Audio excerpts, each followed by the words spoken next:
Hello, everyone, and peace of Christ, all of you. Before we start, we told you before that we are going to start doing live broadcast in different channel, but look like until now, most of you do not even know about it. We will post for you the link, so please subscribe because we are going to move there, and we will do broadcast for some time in that channel. Uh, Maybe we will do a couple of broadcasts more until then, just to be sure that all of you knows about it. Today our topic is about the Quran calling us people of the book. You know, Islam as a religion, as many people call it religion, for me, I believe it is far away from even to be considered as a religion. Islam is a collection of cults, not even collection of religions. And uh, Muhammad, he had to go to his origin, which is as an Arab of Quraysh, who practice pagan practice, which is the Kaaba. There was 26 Kaaba in the Arabian Peninsula, and this is just one of them. And the Kaaba was a religious place and a practice of business, because religion always was a business, especially in the Middle East. And Muhammad is a businessman, and he described his religion in the Quran as Allah told him, "Should I lead you to a commercial, a bazaar, a business?" That is the business of Allah.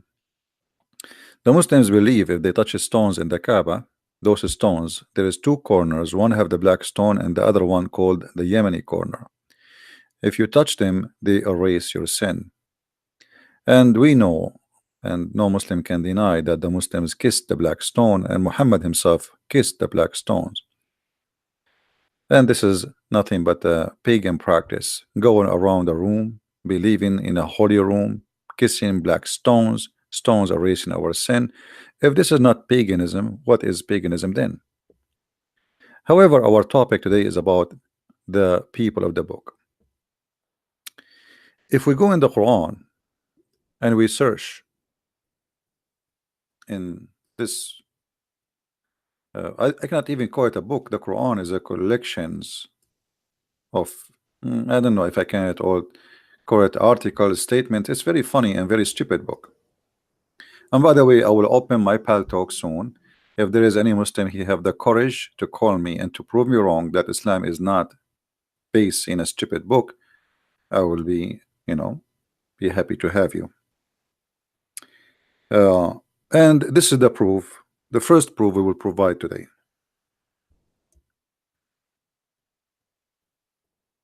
The Quran calls us Ahl al-Kitab. What Ahl al-Kitab mean? Ahl al-Kitab mean people of the book. All those verses in the front of us speaking about us as people of the scriptures. Actually, it doesn't say people of scriptures, the people of the book specifically, because scriptures not necessarily is a book. In Arabic, it says people of the book. And here I find this very funny and very stupid. Always we see Muslims accusing our book to be corrupt. Then we find a prophet look like he is not smart like the Muslims, saying that we are the people of the book. So here we have to find who is stupid in this, in this argument.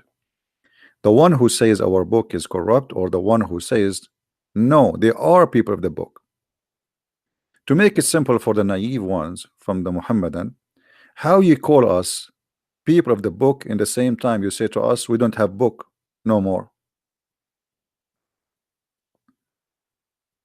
Do we understand, guys, what I'm saying? How we are called people of the book in the time of Muhammad, and how the Muslims they say to us for 300 years, for 300 years, not even a single church father said the Trinity, which is a lie. It's because who is Mark and who is Luke and who is John? If those are not the church father, who is the church father? And we have hundreds of names, but they are copy paste. Somebody make a statement, they like it, they copy it, and they speak about it, but nobody even understand what he's talking about. However, I will go with the Abdul who keeps saying to us that your book is corrupt. But now that's mean you are saying to me that your prophet is mentally ill. Listen, our book is corrupt, but yet your prophet, he call us people of the book. I mean, how stupid is that? How stupid to call somebody the guy with the car, but yet he don't have a car.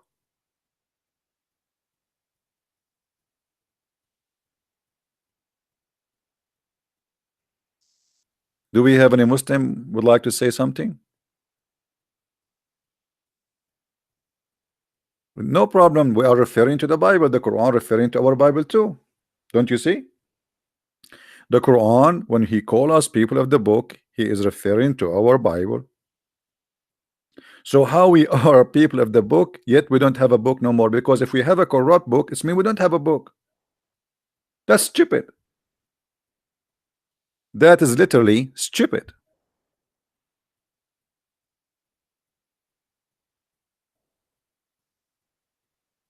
It's like saying the healthy guy, but you are sick. That is stupid. It's like saying the smart people, and then yet they are crazy. I mean, why you call them? How you call them people of the book, yet they don't have a book no more? So either the Muslims today, they are corrupt people who have nothing to do with Islam, and because driven of their propaganda and agenda just to fight Christianity with any cause, with any mean, or Muhammad himself is an idiot, you do not know what he is saying.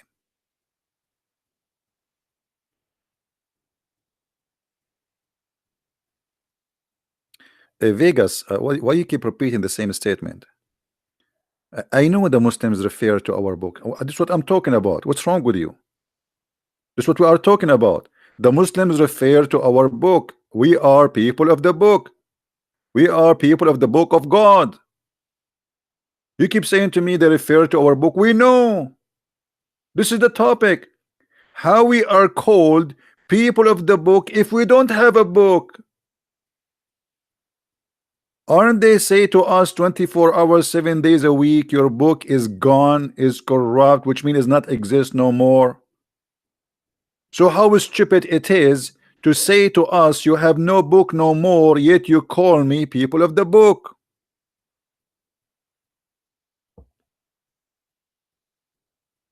Do you understand?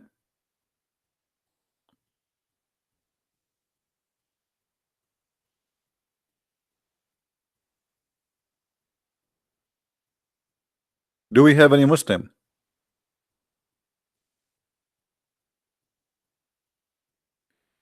Any Muslim want to explain to us how stupid that idea is?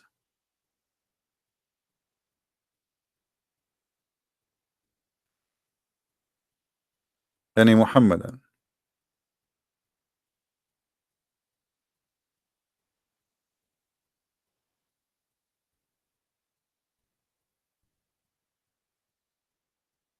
No Muhammad have an answer as usual. As usual, there's nothing new in this case. Here we notice, and always actually notice, that the Quran speaks stupid. Because look at this. If you go just a few verses down, chapter 3, verse number 70. O people of the scriptures, why you disbelieve in ayat of Allah? I mean, how stupid that is. How they believe in the scriptures, which is supposedly the scriptures of Allah, yet they don't believe in the scriptures of Allah.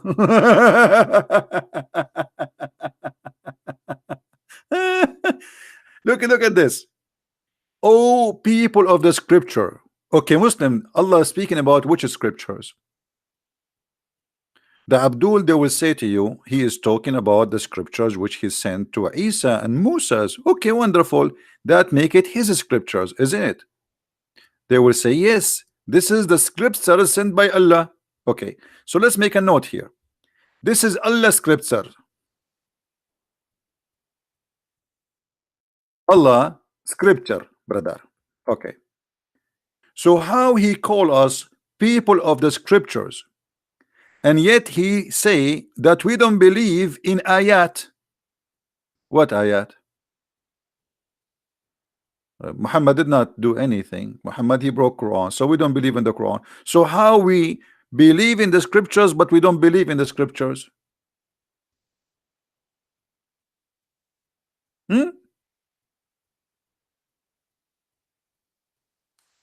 Between two brackets, the translator, he explained to you, he says the verses about Muhammad.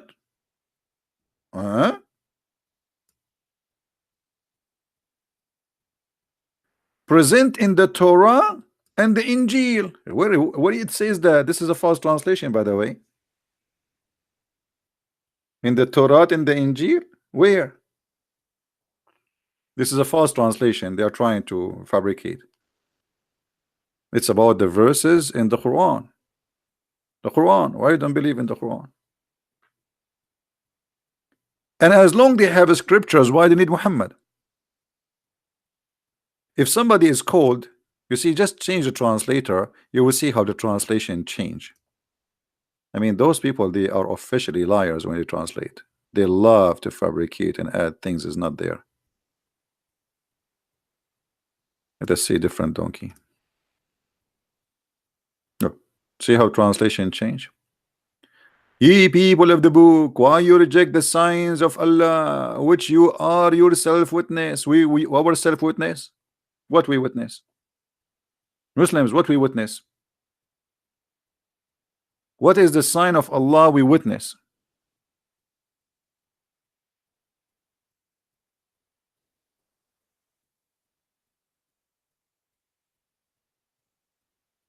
Any Muslim have an idea what this book is talking about?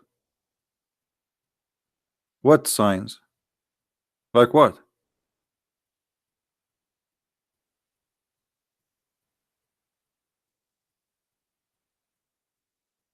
Isn't it Allah in the Quran? He said in different verse that Allah he refrained from sending signs. I mean, this book is made by a mental person.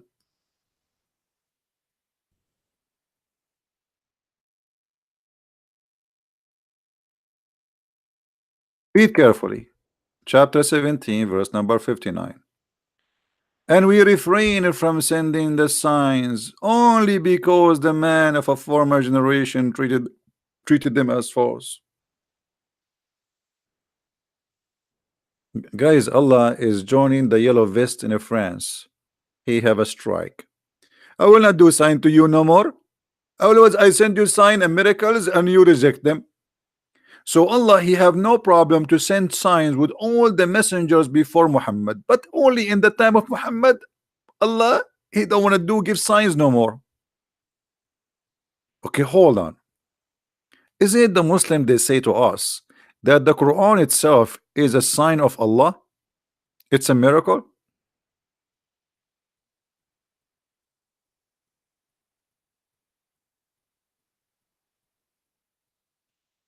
Muslims? How the Quran saying Allah refrained from giving sign, but the Quran itself is a miracle? Because that will be stupid. It's like saying to you, I am not going to make coffee during the time I am making coffee.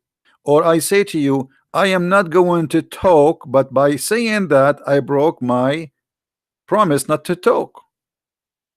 So how Allah refrained from sending signs, but by saying we refrain from sending sign, he made a miracle.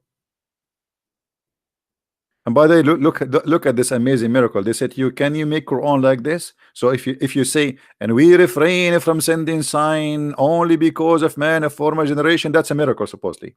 Nobody can make Quran like this. That's it. Can you make Quran like this? Let me show you something about the stupid challenge for making Quran like this.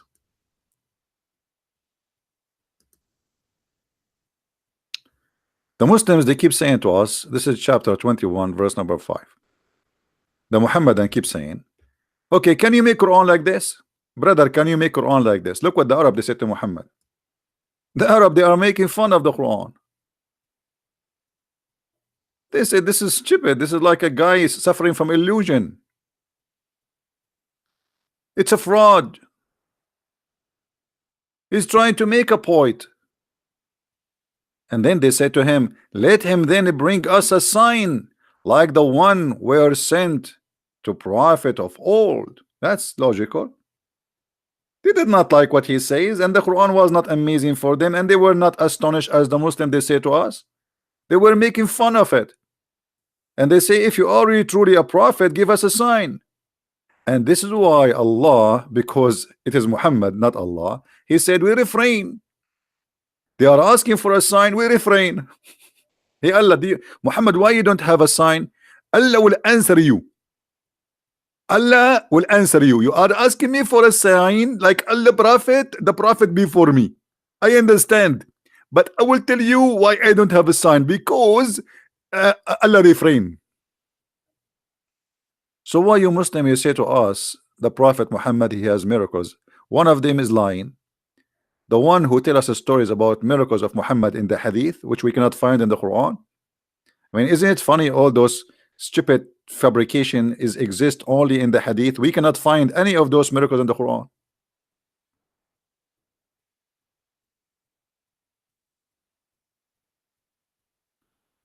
Even in the Quran, we cannot find where Muhammad he went to the seventh heaven. We cannot. There's a chapter in the Quran, it's called the chapter Al-Isra, which is our reading from now, right now.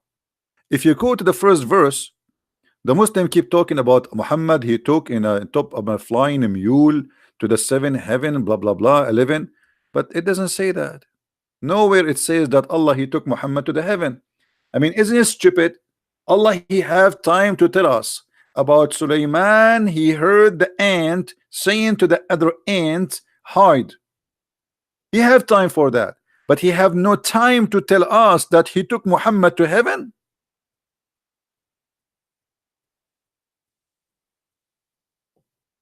In the whole Quran, not even a single verse speaking about Muhammad going to heaven. The Quran mentioned Muhammad having fight with his wife, but the Quran forgot to mention the journey of Muhammad to heaven.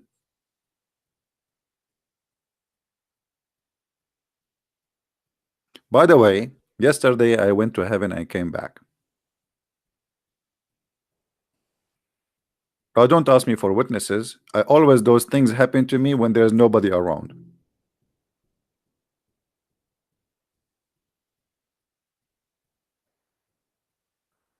Muhammad the prophet, who have no witnesses, who have no miracles, he have no signs, and he have nothing but a stupid, which we can't even call it a book. Never was a book, by the way. It was a collection of statements. This is why if you read the Quran,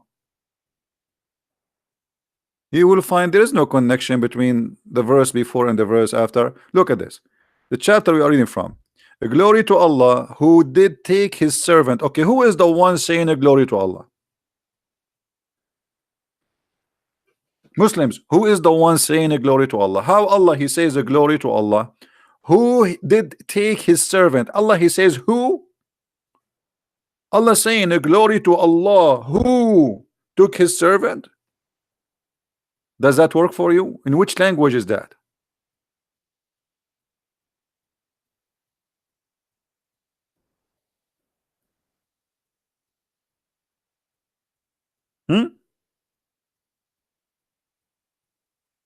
Obviously the book is written by somebody and he is making a statement, and then suddenly Muhammad he jumped from him going in a journey, suddenly speaking about Moses. What Moses have to do with this? What does verse have to do with this verse?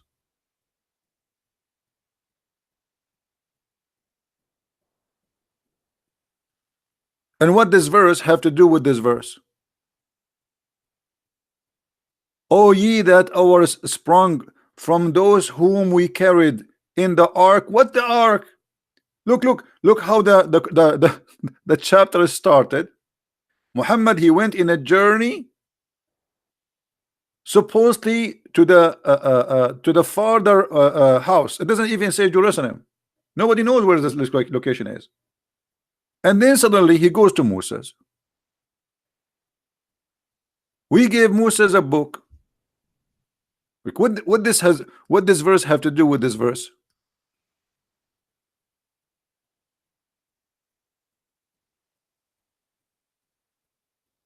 Huh? What this verse have to do with this verse? Nothing. This is what they call the flight of thoughts. And this is a proof that the book cannot be even made even by a guy. His name is Muhammad. This is a collection of statements. You know, they insert them everywhere. This is why they don't make sense. And then we gave Moses the book, and then he go to the Ark of Noah. What does have to do with this? And then from the Ark of Noah, we go and talk about Israel.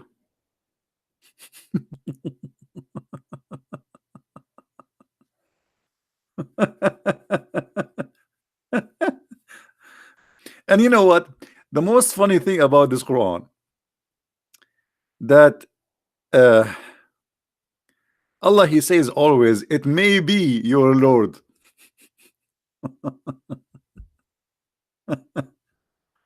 It may be. It may be. What Allah saying it may be? Allah saying it may be Allah, he will forgive you. What do you mean? Maybe who? Maybe how? Maybe nice to meet you.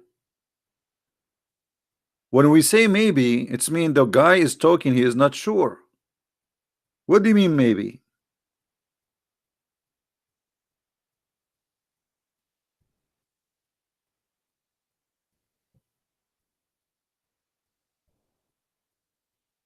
Hmm?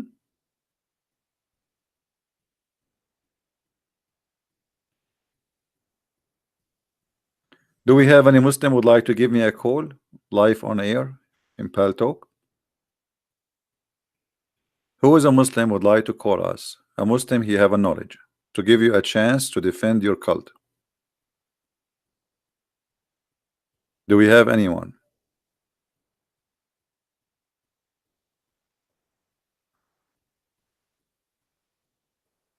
Any brave Muslim who have knowledge? Thank you guys for the nice and the kind words. We appreciate them. Any Muslim, he is proud to be a Muhammadan. He would like to give me a call. Okay, Nami Api, you are a Muslim? All right, make a Pal Talk name and give me your ID, please. I will call you. All right, give me your ID in Pal Talk. I will add you and I will call you immediately.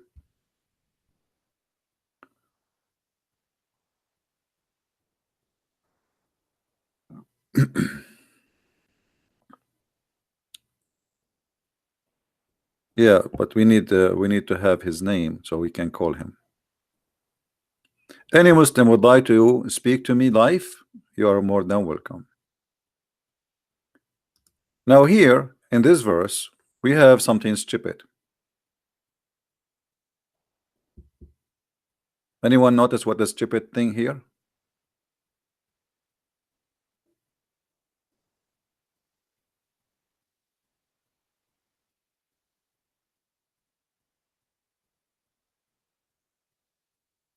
Anyone notice what is stupid in this verse? How this book is going to guide us to what is more right if this book contain verses which is abrogated, which mean they are not valid, and verses which is not abrogated? How we will know which verse is abrogated, which one is not? You know what I mean, guys? As an example, the Quran, we will find verses saying don't marry from non-Muslims.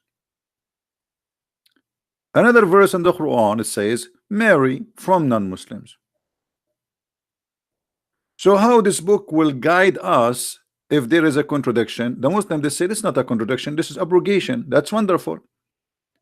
Where in the Quran it says that this verse abrogate this verse? Not only that, when you say this Quran, that's mean the Quran alone is enough for guidance, but the Quran is an empty book. As an example, where we can find the punishment for rape in the Quran? Nowhere. Where we can find the punishment for adultery for married people in the Quran? Nowhere. Where we can find that muta, which is one night stand, is forbidden in the Quran because the Quran allowed it in chapter 4 verse number 24? Nowhere. So how this Quran can be a book as a guide for the path? In fact, it is going to do the opposite. It's going to make us confused.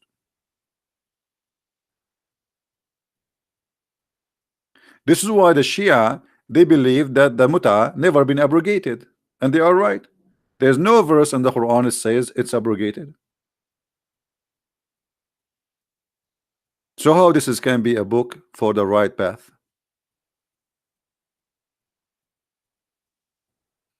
Do we have any Muslim wanna call us? And not only that, the abrogation statement is very stupid.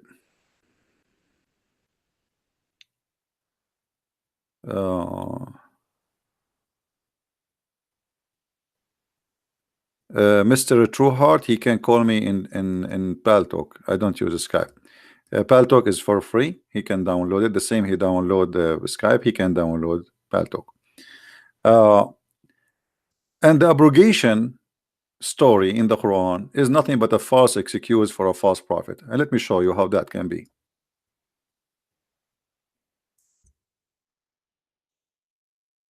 A Muslim, they say to us that we memorize the Quran by heart. Allah, he says no. The ones who says that to you, they are liars. Even me made the Muslims forget the Quran. Read carefully. None of our revelation do we abrogate or cause to be forgotten, but we substitute something better or similar. Okay, hold on. So Allah did not forget to mention that the Christians are the people of the book, and he kept repeating, and he never abrogate that name. Did you notice that? People of the book is a name was used for the Christians and the Jews from the time of supposedly Isa, as they call him, until now. The name never abrogated. So what Allah abrogated? Who is the Muslim wanna tell me what is the verses Allah abrogated and where he said where are they or what are they? This is a chapter of the cow. I hope there is no Hindus listening, because they might convert to Islam now.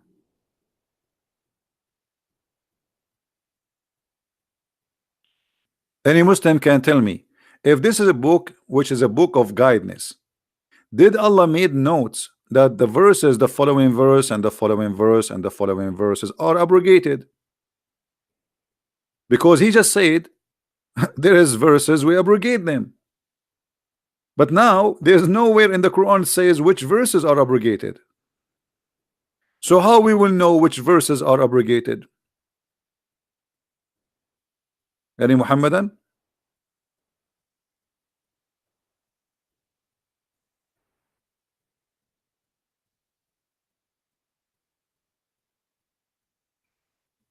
Any Muslim can tell us where in the Quran Allah he mentioned the verses which he's talking about, the abrogated one?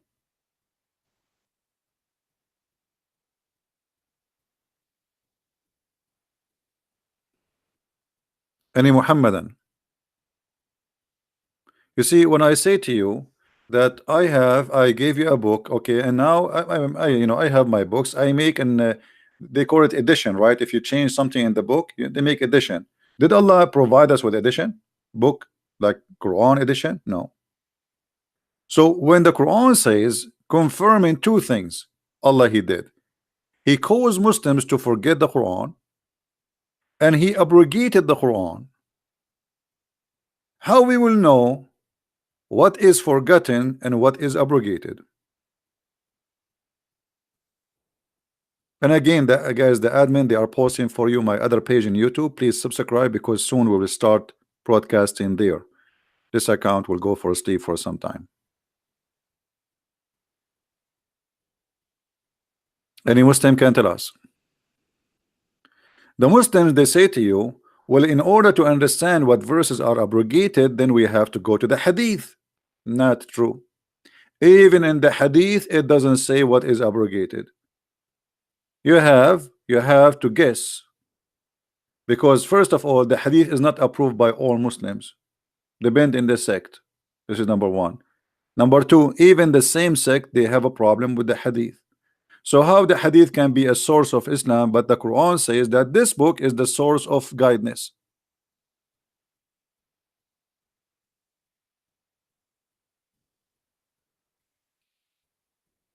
Any Muhammadan?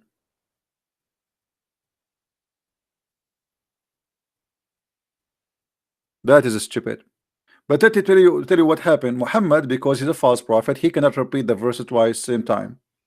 Like in the morning he say Bismillahirrahmanirrahim, Alhamdulillah. Afternoon he says Alhamdulillahi Rabbil Alameen, Bismillahirrahmanirrahim. Okay, so he's mixing things up now. So people, they start asking him, what is that, man? You just said something different. So Muhammad, he says, none of our revelation we abrogated or caused to be forgotten. Why Muhammad saying Allah he caused Muslims to forget the Quran? Why Allah wanna cause you to forget the Quran? Allah he sent the Quran, and he wanna cause you to forget the Quran. Why? He found that his Quran is stupid. It does not make sense.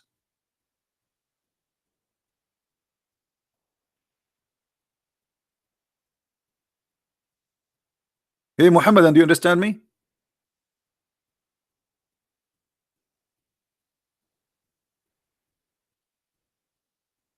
How Allah he sent Quran, yet he want you to forget the Quran? What is the logic in that?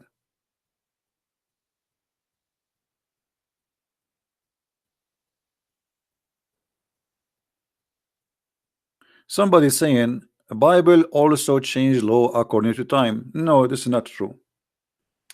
This is not true. That's a false argument. Bible never changed the law.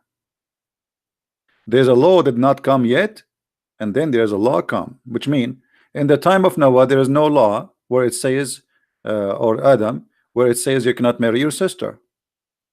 It's not the law change. In your religion, in the morning Muhammad he make a law, after 2 hours he changed the law.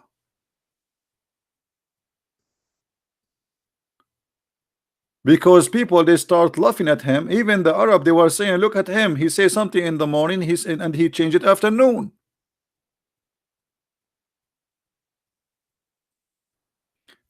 As an example, look at this law. And I want Muhammad Khan, the one who is texting, to answer. Feel free to, if you want to call me in Pal Talk, Muhammad Khan, let me know.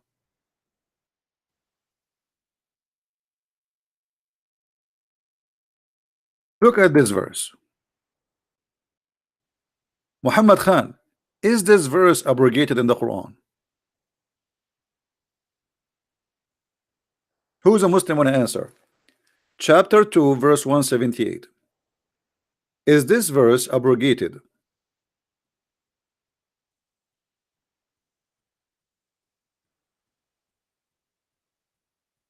Any Muslim want to give us an answer?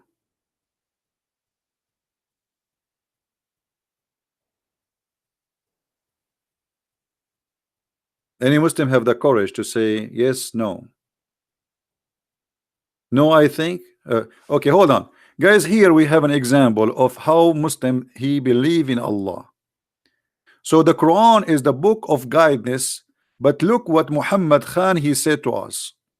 No, I think. So how that can be guidance? I think. What if your thinking is wrong? How this book is a book of guidance and now you have to guess? And this is a very serious punishment, because if we follow it and it's abrogated, that will be a crime against God. If your God forbid you from following this verse anymore and you still following it, that's mean you are going to go to hell. Nice to meet you. Well, I have a bad news for you, Muhammad Khan. This verse is abrogated. You just said no, I think. Did he say, guys, no? As he think? Well, you are wrong. This verse is abrogated. Muhammad, he made this verse and people, they start complaining left and right because this is stupid. If I kill your wife, you kill my wife? Since when? This is eye for an eye.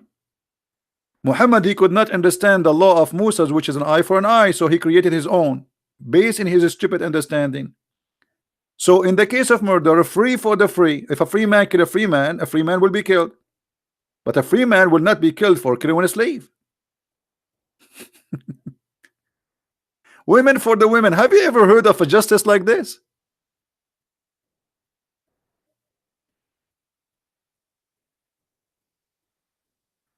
Muhammad, after he made this verse, he had to abrogate it. Right?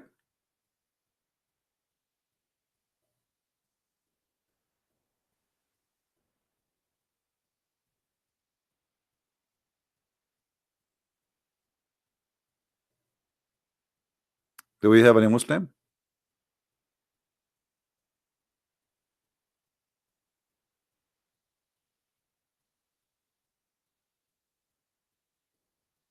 Wife for a wife is not mentioned. No, it's mentioned. It says women for the women, you idiot.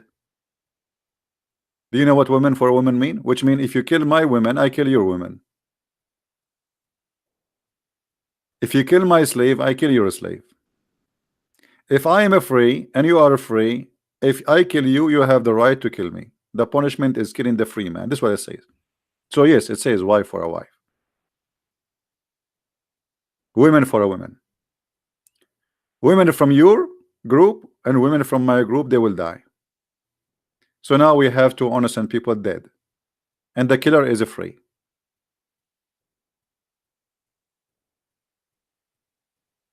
And you know what? If this verse is not wrong, why Allah abrogated? This is about a murder. Did the murder change?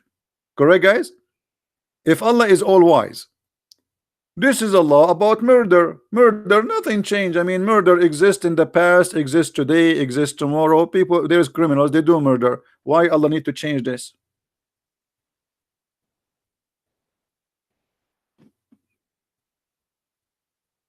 Any Muslim have an answer?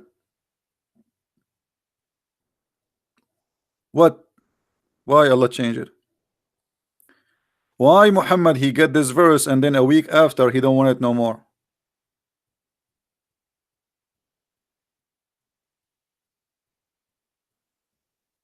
What do you mean I'm lying?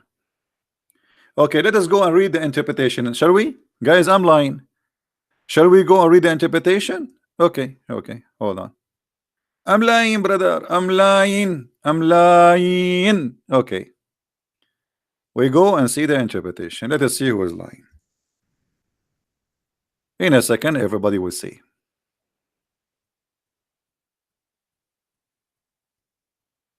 Are you ready, Abdul?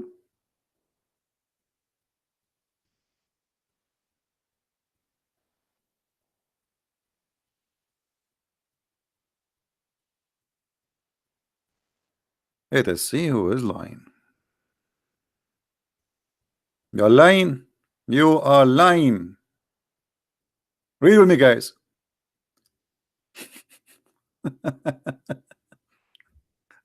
Oh, who you believe? This is Tafsir al-Jalalain. This is Tafsir who? Al-Jalalain. Now, Muhammad Khan, I want you to say al-Jalalain is lying. Al-Jalalain is lying. All right. Now, look at this. And by the way, if you change that the interpretation, you will see different story too. But look at this. In the attribute of one slain and the action involved, a free man is killed for a free man, not for a slave. Do you see it? So your God Allah saying, if a free man kill a slave, he will not be killed. Guys, does it say that? People, does it say that? Does it say that if a white free man he killed a black slave, because their slaves are the black, so if you kill a black slave, you will not be killed because you are a free man, you are a white man, you will not be killed? Is that the justice of Allah? Are you there, Muhammad Khan?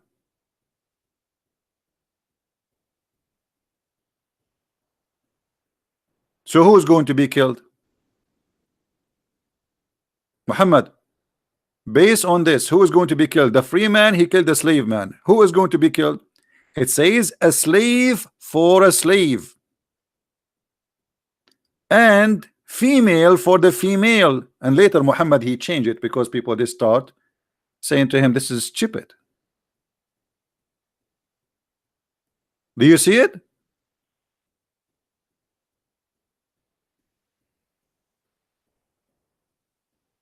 Hey, my friend, here my favorite word is donkey. If you don't like it, please don't listen to me. Actually, I should not use the word donkey because donkeys are smart. It's an insult to donkeys to call somebody donkey when he is more stupid than a donkey. This is how I talk. You don't like it, you don't have to listen to me.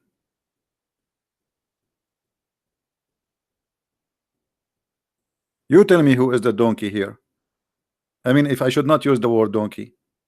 Look, I say to them, I show them in the screen, still they call me liar. So why you are upset from using the word donkey?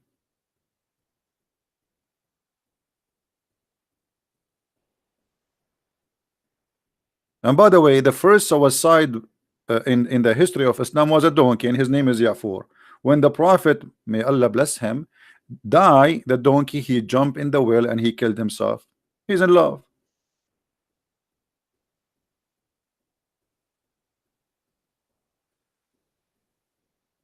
So any Muslim want to answer us? Where is the ones who keep saying to me, liar, liar? So this is you know, this is very stupid book. This is cannot be from God. I mean, what kind of God he says stupid things like this, and then what he come with an excuse, say, oh, I'm going to make you I'm going to make you forget it. I will abrogate it. But the murder is still a murder. What is the reason to abrogate this verse? What was the reason to abrogate this verse? I want any Muslim to tell me.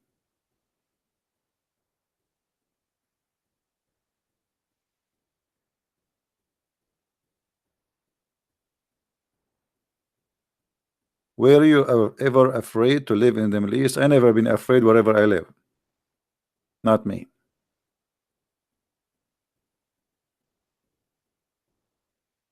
No problem, no problem, Mr. Squad. But I'm just telling you how I talk. This is how I talk, what I can do. This is me. You want me to be something else? This is me. I say things as I believe. I don't put makeup. Do you want me to be politically correct? I cannot.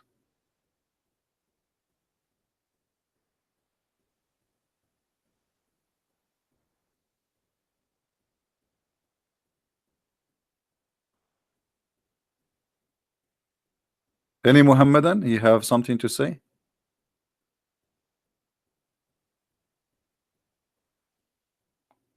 Actually, once I forced myself to be nicer, and then I could not find my keys because looked like I became a different person, and even my pocket is not my pocket no more, and my wallet is not there. I could not recognize myself. Alhamdulillah, true story. So look at this God. He make a stupid law, and when people they start complaining, he abrogate his law because Allah is very flexible. I thought this is in the Allah is making justice. Look, this is the law of equality. Do you see the verse saying after this is the law of equality? So did the equality changed?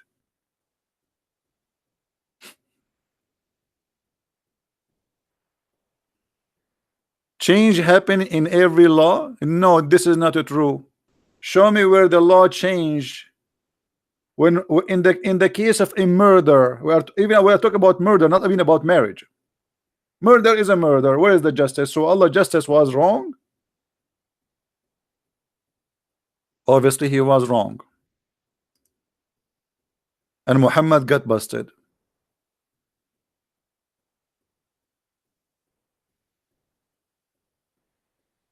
This is the law of equality. The law of equality, if I kill a female, you kill my female. And if I kill your male slave, you kill my slave. Well, nice to meet you. So now we have two victims.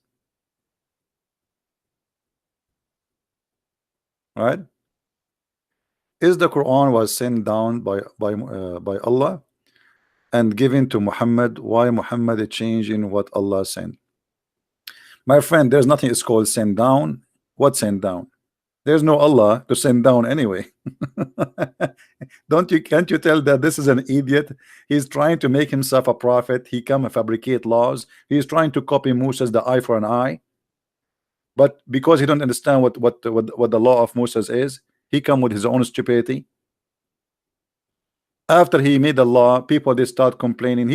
This guy is like a liberal government. You know, they say something in the morning, and the afternoon people they complain about what they said and they withdraw. Like Bernie Sanders yesterday, he says Israel is a racist government. Afternoon he says I support Israel very much, because now he noticed that he's making a big mistake.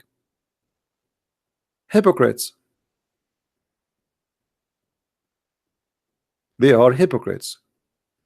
Their decision, their mind, their talk change.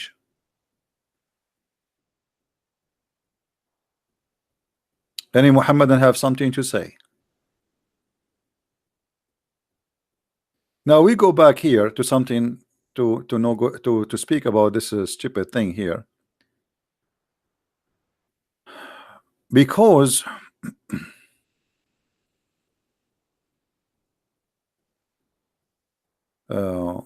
why you reject the sign of Allah, but yet he don't give us the sign yet.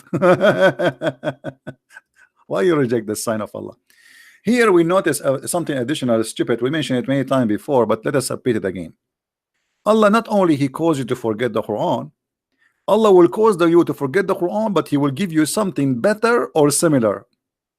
How stupid that is. Imagine you have a child, he have a toy. Huh? He's playing with a toy. You take the toy from his hand and you crush it with your feet, and then the child he start crying. You know, he says, "Don't worry, I'm going to give you something similar or even better." So why you crush the first one? If it's going to be something similar, you idiot, why you destroy the first one?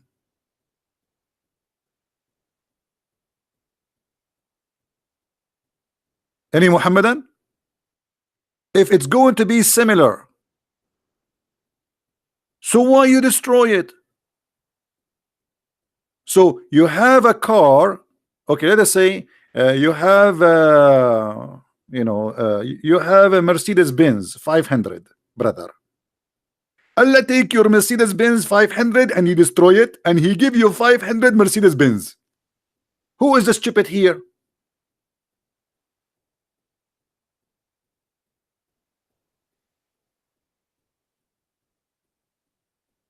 What is the excuse? The excuse is very simple. Muhammad, he cannot repeat the same chapter twice. He cannot remember them. So he's saying to them, okay, I forget them. Hello, don't worry. Allah will give me something similar or better. Allah will make Quran better than the Quran. Allah will make Quran better than the Quran. Why? He went to school and his language now is better. How Quran can be better than the Quran?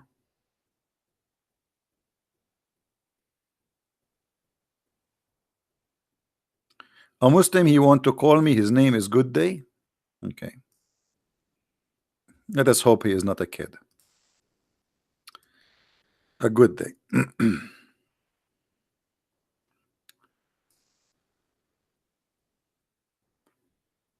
We will open Paltalk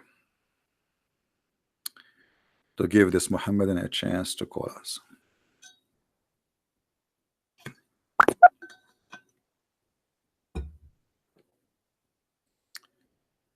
All right.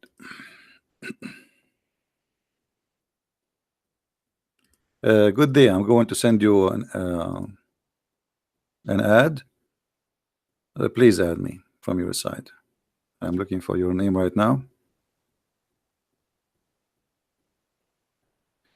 Man, there's like a 1,000 good day. Which one is you?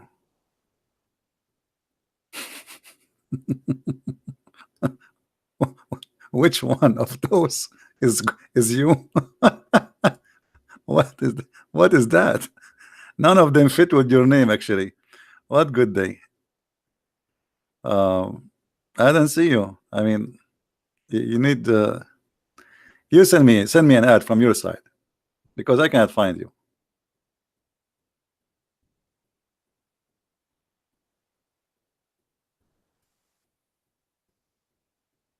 Hmm?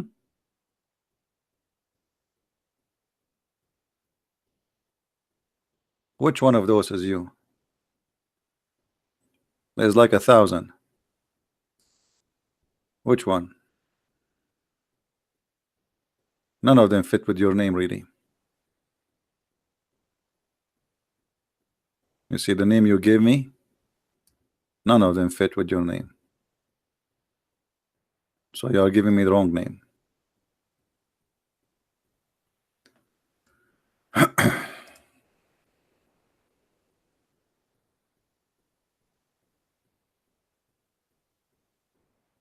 Yeah, I just told you, you cannot find it. I just searched, I showed you. You send me a text message from your side. Add me.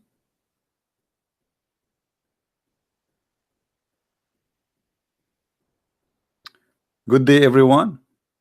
Good day, everyone. Is yours? Okay, hold on. Good day, everyone.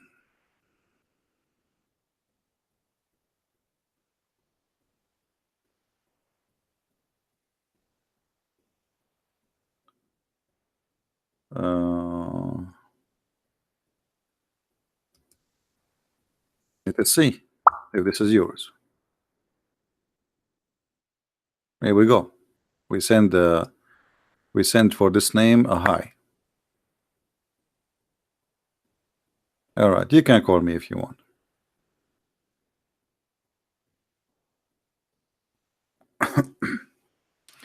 Did you receive my hi?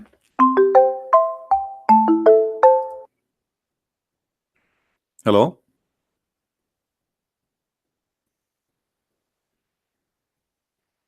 Hello? Hello, yes. All right, you hear me? Hello. Yeah, can you hear me well? Yeah, I do. Go ahead. What do you want to say to us? Okay. Let me emphasize on 2 points. All right. Yesterday, I messaged you under the nickname of Iskender. All right. I am an ex-Muslim, All right. and you thought that I was playing, but actually, I have one question to you, and I hope that you can answer me. All right. And the second thing, that I don't smoke. Okay. That's wonderful. So my question is regarding perfection. Perfection. Yesterday. What perfection? Yeah, yesterday. I'll explain. Okay. Yesterday, I told you why God did create Lucifer as perfection, as a perfect being, and God created Lucifer as a perfect being, while He knew that this perfection What do you mean will by lead what do him. you mean what do you mean perfect being? It's stated in the Bible that Lucifer as the signet of perfection before his falling. This is God, no, this is about God. He created an angel. The angel. He did not create Lucifer. He created the angel. yeah, The angel who himself he chose to be the bad person. So God yeah, I created know. things in perfection. Even Adam, he was created in perfection. But when he disobeyed God, the perfection is taken from his nature, which means he suffer, he die, he gets sick, etc. So God created Okay. everything in perfection, but he have control of everything in the same time. So now Satan or this angel or the fallen angel, he decided to become Lucifer. But that will not change the Yeah, fact that he is still the perfection. Here is not about you being, because only God is perfect. The way you are talking about it, I the know. way the way you are trying to say, because perfect is about we don't make mistakes. This is what perfect mean. If you Yeah. want to go in the meaning you are trying to say to it. Okay. Okay, but in the Bible, it's stated that God didn't want sin for His creation. But from my point of view, I feel that perfection was the lead point of sin. No, you see, God, God, he don't want bad things to happen to you, but he don't intervene with your decision.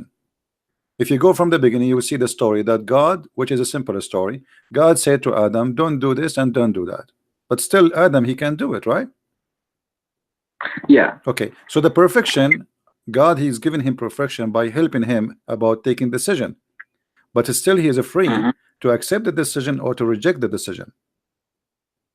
Yeah. Okay. And then So when by he what rejects, I understand, yeah, by what I understand, that perfection will be given. So when someone is given the perfection, it means that he will get the knowledge of bad things no, and no, good things. nobody have the knowledge of God, and perfection have nothing to do with knowledge of God.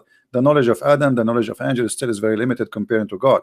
So he gave us what we need to function in the job which supposedly we're supposed to do. So to survive, to live in the nature we are created for. As an example, the bees, they have the nature, you know, where it make them able to survive, but they cannot do more than what they Again? like the insect, the bees, you know, they knew they knew they are designed to make honey.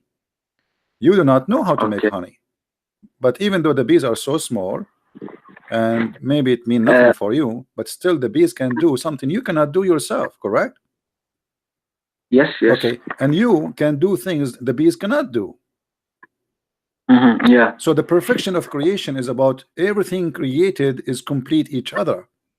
So God created us, and he created the bees, he created the ants, he created the insect, he created the bacteria. Everything is a cycle of complete of perfection. But you yourself, you are not perfect. Okay.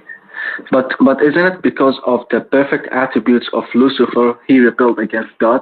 It means that from his perfect attributes and perfection, he became arrogant. No, he is not. He is not perfect in the way you understand. I just explained to you. As an example, you see, it's the Bible says that God created Adam in his image, which means he gave him the best image can have, even his image.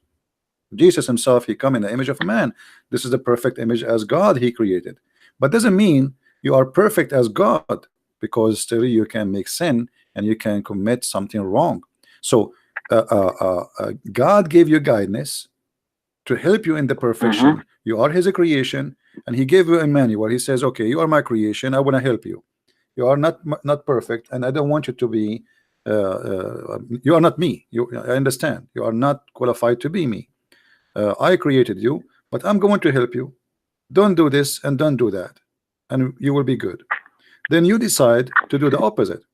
So you decide imperfection and you refuse the perfection of God. Perfection of God is to be with God, but you rejected that. So Lucifer, he have a choice to be or not to be, same as Adam. There's no difference. You understand? So Lucifer, which is Satan now, is not perfect as he was before. He was never perfect in the way you are trying to explain it to us. You think he is perfect as God. Only God is perfect. I just told you the perfection. The perfection you are talking about. He, like, you know, like when God created me, he created me a perfect human being, nothing else. The perfection is about being a human being, not about being God.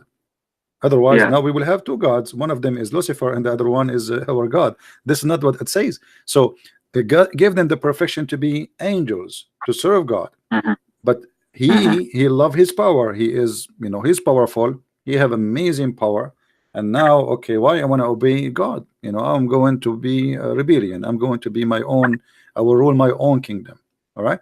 And God, you know, we as a Christians, we believe in a free will. We are created, but not to be his slaves. Go and live and do whatever you wish. I told you what not to do, and you choose to do the opposite. This is your business. I am still, at the end of the day, God is in control. Lucifer is Lucifer, man is a man, and then still God is going to judge all in the judge. So God, he gave you, let us say, a space of time and a space of a space, like, you know, land and to live in. So he gave you the space, and then you, when your time is up, you are going to be either rewarded or punished.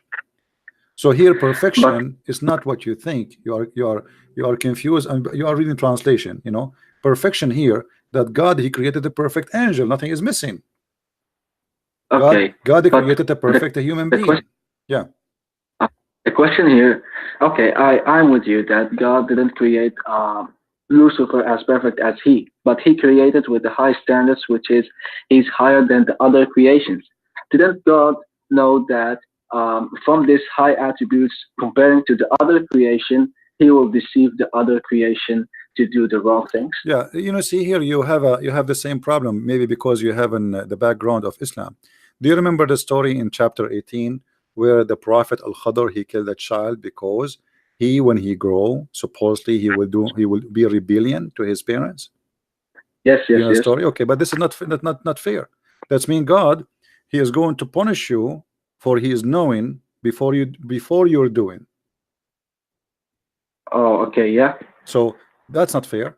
I mean, okay, well, I know he will do, but that still will not justify punishing for what he will do, but yet he did not do it. Mm-hmm. All right.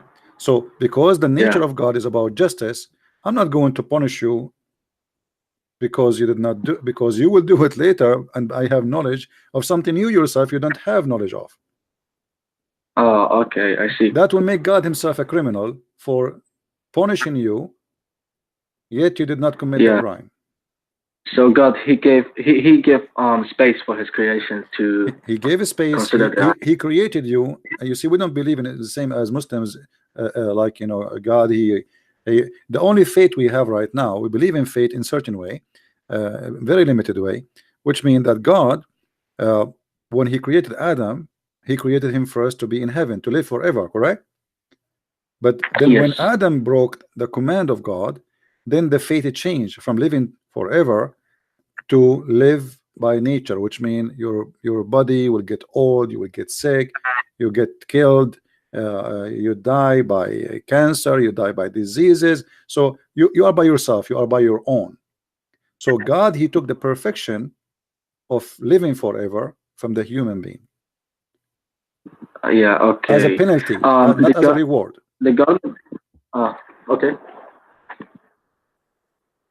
Anything Hello? else, my friend? Yes. Anything else? The Garden of Eden was in heaven or in earth?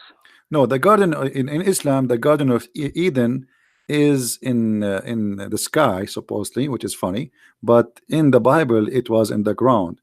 And based on geographic understanding of names, it is close to Turkey now. But still, it was a perfect place because It's God a garden. himself. It's a garden. You see, place. God, he can make a place perfect. Doesn't matter where. Like he can make heaven exist in the middle of the desert. So it's not the place is the problem. The problem is what you did in that place.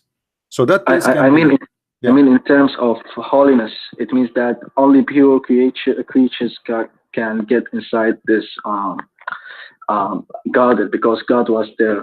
No, God is everywhere, my friend. God is not only there. You see? Don't be. I don't want to insult you, but don't be naive. You see, when the Bible speak about Adam and Eve's story, this is a very simple story to make you understand that from the beginning, the reason we are not in heaven, that human broke the command of God. Like, do you really think God he care really about eating an apple? Is that what the story is about? That's not the story. The story is about you broke his command. It's not about how big the command is. You know what I mean? Yeah. Otherwise, imagine like I have an apple in the table, and you are someone I really care for, and then I say to you, don't eat the apple, and you eat the apple. That's not really a reason to be, but because you broke the command. It's not about the apple. You broke the command, and that intention of that breaking the command is to be equal to God. If you remember the story from the Bible, as long as you did read, it says that Satan, he told them that if you eat from it, you will have the knowledge of God. Correct? So not only they broke the command, their intention is to be the same as Lucifer. I see. Yeah. So when you read a story, don't be like a child who is trying to think it's a cartoon. The Bible is a very deep book, but there's things is written in a simple way in order for us to analyze the information. Otherwise, imagine if God want to write for us how he created the bees. You need maybe 10 books. Oh yeah. The eyes alone is amazing. So the Bible is not meant to explain what God he did exactly step by step, but it's to summarize what you should avoid so you can live and you can go back to heaven. The book is not meant to tell us really the details of every single day happen in the past, but it is about what you do so you can come back to me. Okay, I see. All right. Yeah. The term fallen people or fallen creatures is it applied to the people who believe in the biblical belief or just for the Muslims? You see, fallen, you know, we are fallen since Adam fall. That's it, because we are out of heaven and we are born out of heaven. So in order to go back to heaven, we have to get our way, and the Bible gives us the details how to get back. So now you have a freedom of a choice. Either you want to go or you don't want to go. If you accept it, you go. If you don't, so all of us, we are the Bible confirmed that me and you and everybody, we are sinners. So every human is a sinner, and he is short of a grace, short of holiness. And in order to get back to where he used to be, he have to go back to be the same as Adam was before he commits sin. In terms of spirituality, because you said that Adam was created in the Garden of Eden, which is in earth. So yes. I can't say that he was fallen from heaven. No, the fall is not about falling from heaven or from where. The fall is you fall into hell. You are falling out of the mercy of God. You are out, but still you are not totally out. Still he give you a space, as we said, to come back. So you are falling. You are falling from heaven, but falling is not about high and low. You know what I mean? This is not about first floor, second floor. Who cares? This is about where are you now from God? Are you close to God or you're far from God? So if you are far from God, which means far from his mercy, you rejected his mercy, that make you fallen. It's not about how close to you are by distance. Our God, we believe he right now as we speak, he's with us. So he is not in a place, and that will make us okay. In order to go, we have to go and take elevator to go there. That will be silly thinking. The Muslim think this way, I see. The Muslim think that there is 7 heavens and there's ranks and etc. and floors, etc. We don't believe in this. Yeah. But my friend, as long you said to me you are an ex-Muslim, what make you leave Islam? What made me believe Islam? Well, there's a lot of reasons, but the main reason is that in Islamic belief, they believe that the Quran is a perfect book, which means it's a huge claim, which means that if we found one mistake, it means the book is wrong.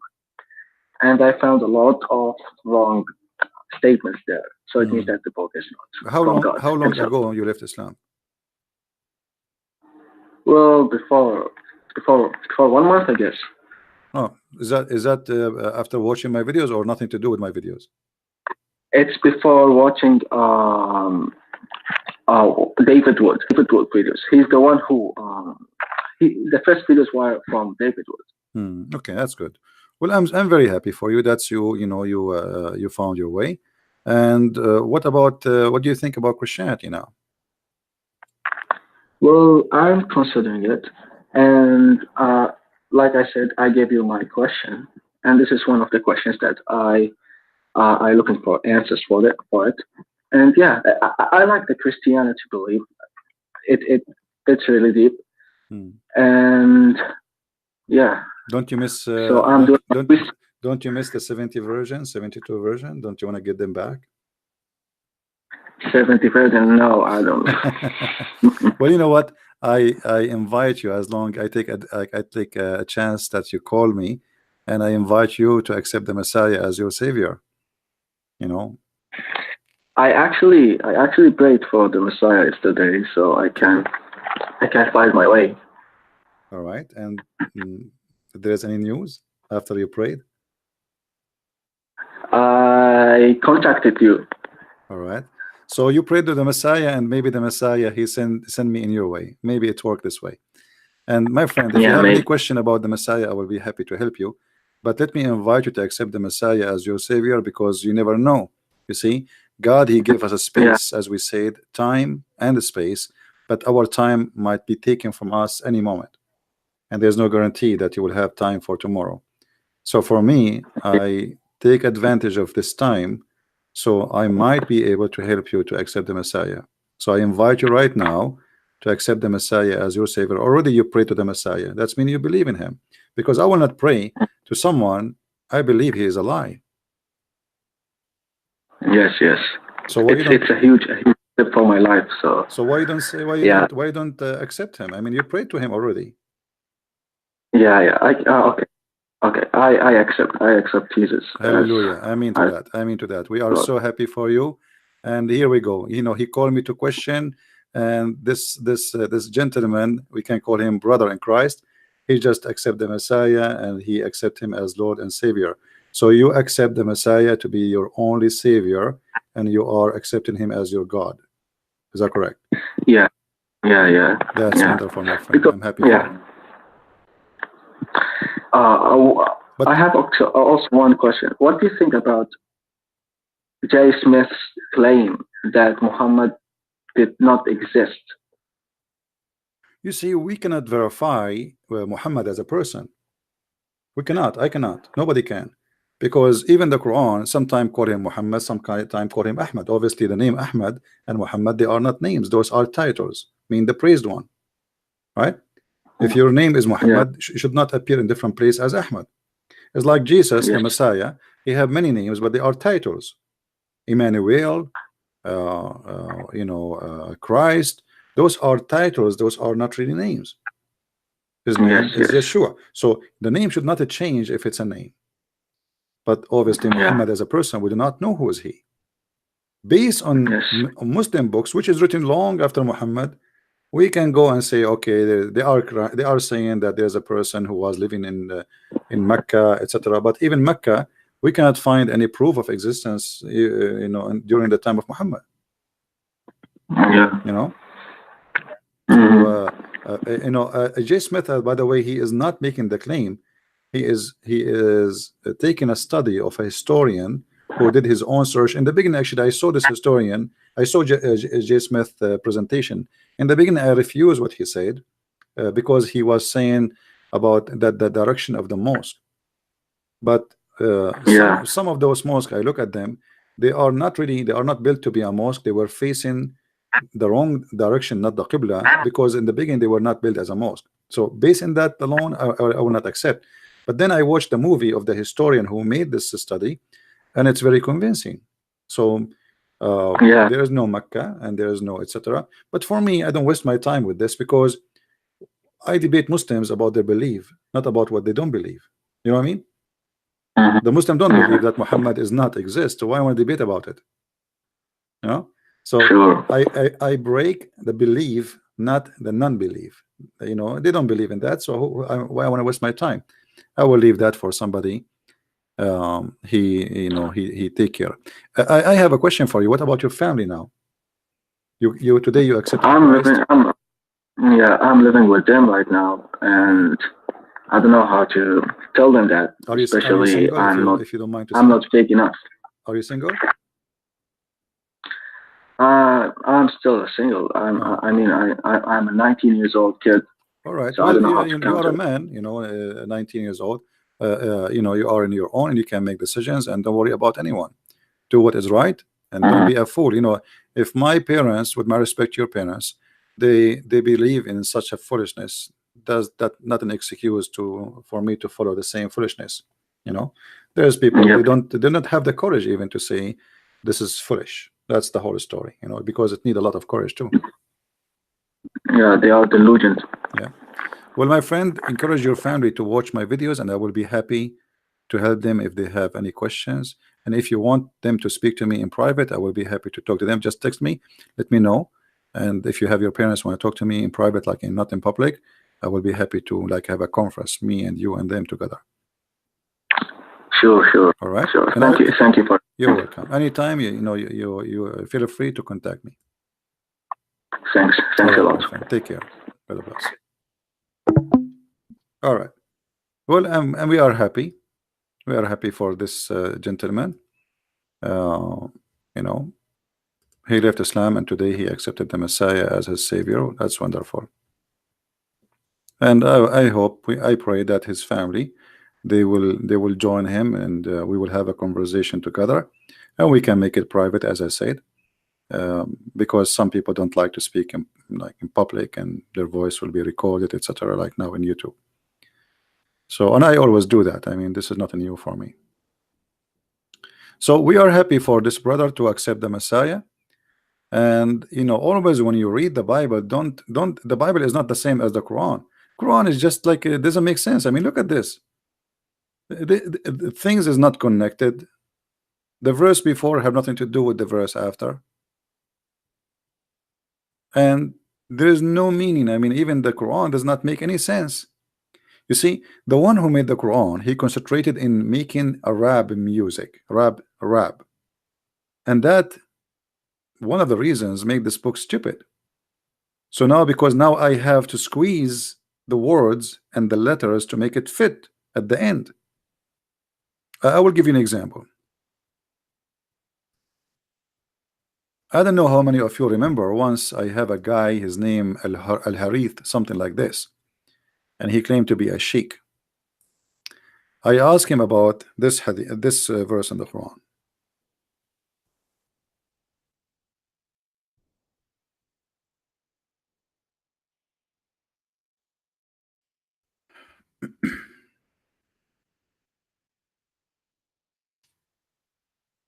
If you go in this chapter,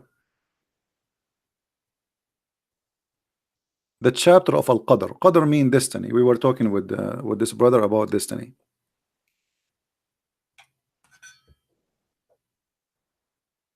Those who speak Arabic, they will notice that Muhammad, when he fabricated his Quran, he is just making Arabic music. Now, you do not know Arabic, but I will help you. You notice those letters at the end, they are always the same. Do you notice? R, R, R, R, R. Do you see it? The first one here is not part of the Quran. This is a fabrication from the Muslims. So do you see the letter? So Muhammad, he need to continue his statement, and they have to end with the letter R. And this is funny that God, he want to do that. I mean, what the point? This is can happen in Arabic if you are trying to make a poetry. And by the way, Quran is not a poetry, because it is very down low in the as a fabric of language. It's stupid. It's you know, we call it in Arabic saja, but this is even the bad saja. So look what he said. Inna anzalnahu fi laylatil qadr wama adraka ma laylatul qadr laylatul qadru khayrun min alf shahr تنزل الملائكة والروح فيها بإذن من ربها من كل أمر سلام هي حتى مطلع الفجر. So he have to end with the far r. And look at the translation, and that make the Quran a stupid book. We have indeed revealed the message in the night of power. The Muslim translate the Laylatul Qadr, the night of power. And what we will explain to you about the night of power is, okay, what it is? Nothing. I mean, he just said to you, and do you know what is the night of Al-Qadr? Okay, what it is? The night of Al-Power is better than 1,000 months, but I thought you are going to tell me what it is.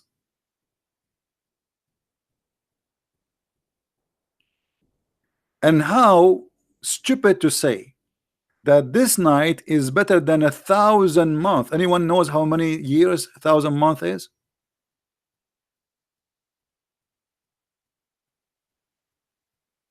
How many years 1,000 months? Somebody give me a number. Any Muslim?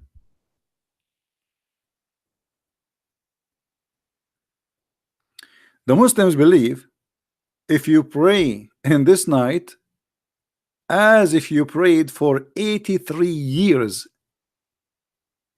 When I asked the Sheikh about this, he said this is an exaggeration in the language, which means Muhammad is a liar. So I said to him, are you saying this is exaggeration? He said yes, because the prophet, you know, God, he made him a verse to match poet, so he don't mean it.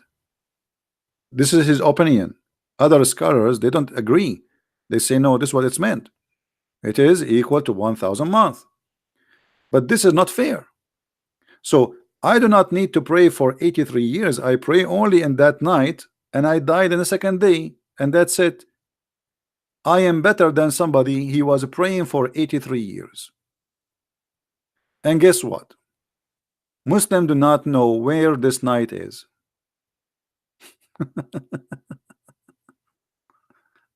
You know what I mean? Muhammadan do not know when this night happened. So how this night, and there is a story in the hadith. Muhammad, he run to tell his companion, because people, they keep asking him, okay, you told us that the night of power is better than a 1,000 night, but when was the night? So one day, Muhammad, he supposedly remembered the night of power. Let me find you the hadith.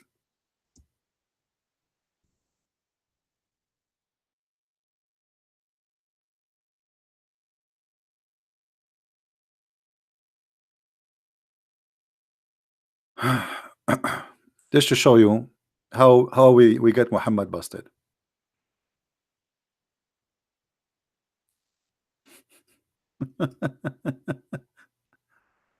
Oh boy. I will give you a reason it's hard to believe, and that will tell you really, if you are a person, if you are a Muslim listening to this, you will agree with me that Muhammad is nothing but a liar. All right. If we go in the hadith and we look for this following hadith, I hope we can find it. I think we will find it. Here we go. Muhammad, he was at home, and Allah showed him, sure, through Jibreel, when the night of Al-Qadr will be. Laylatul Qadr. Laylat in Arabic, I mean, the Muslim translation, by the way, is very weird and very silly. I mean, either translate the whole thing or don't translate. How somebody will know what Laylat mean now? And how somebody will know what Al-Qadr mean? I mean, this is stupid translation. It's okay. So I was shown Laylatul Qadr. Then some members of my family woke me up. Then I was caused to forget it.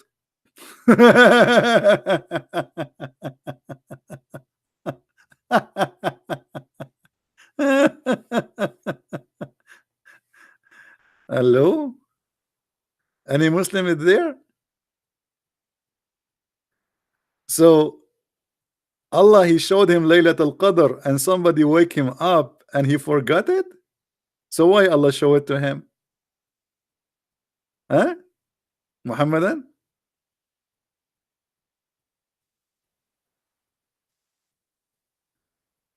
Hello? He's a liar.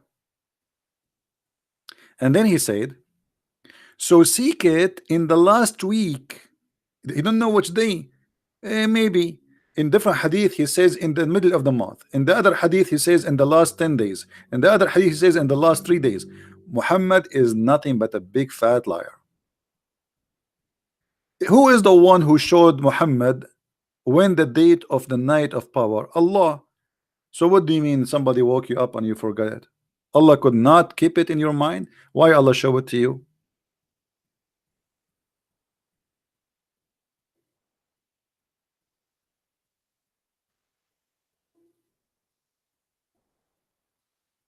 Any Muslim? Any Muhammadan?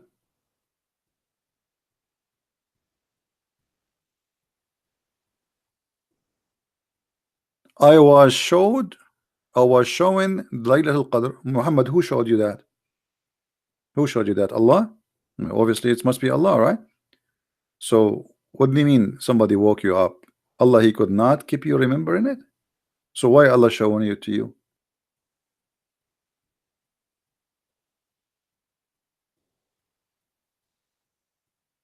And they cannot say this is a weak hadith. This is Sahih Muslim.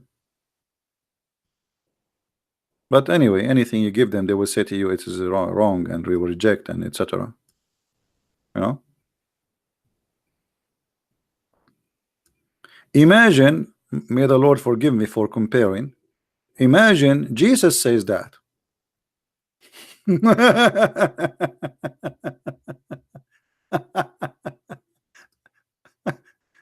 I mean, you Muslim, don't you notice that there is something stupid here? What is this?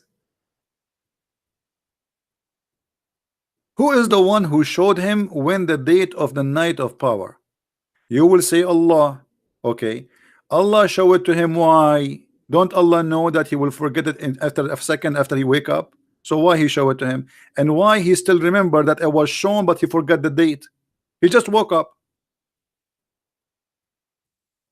I mean, how he forgot it but he remember it?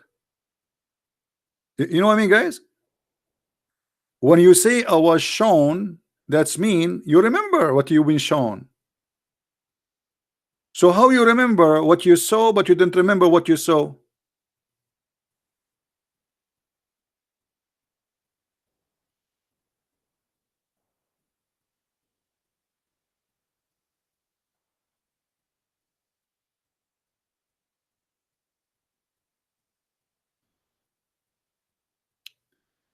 If we ask the Muslims, they say, who is a Muslim in the chat? Do we still have any Muhammadan in the chat? Do Muhammad forget Quran too, or only forget those things?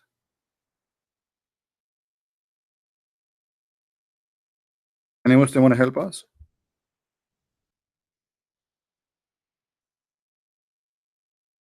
Do Muhammad forget Quran, or he only forget this thing? Any Muslim want to say something?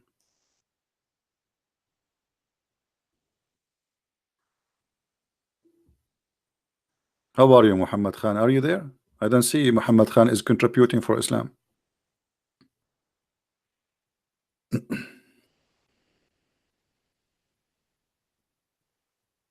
Did Muhammad forget Quran? Any Muslim want to help me? Muhammad Khan, are you there? Did Muhammad forget Quran? Okay, Muhammad Khan, he forgot Quran. Okay, why he forgot Quran?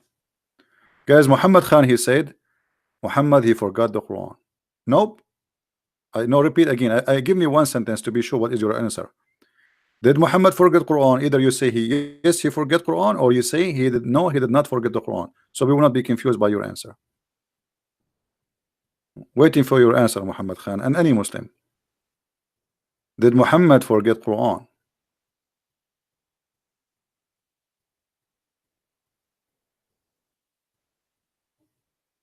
Give me a full answer. Type no, Muhammad did not forget Quran. So we will know what you are saying no about what. Maybe you are answering somebody else in the text.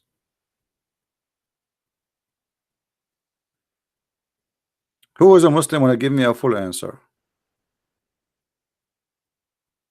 No, it's Allah will. Okay, he's right. He's right. It's Allah will that Muhammad will not forget the Quran. Guys, did you see? Muhammad Khan, he just confirmed to us that it is Allah will that Muhammad will not forget the Quran. This is his answer. Read with me. No, and he have a big no for you, not small no. I mean, this is a big no. You can take it and make a print of it and put it in the wall next to the picture of the Kaaba. No. Why? Because it is Allah will. So what is Allah will? Allah will is that Muhammad will not forget the Quran.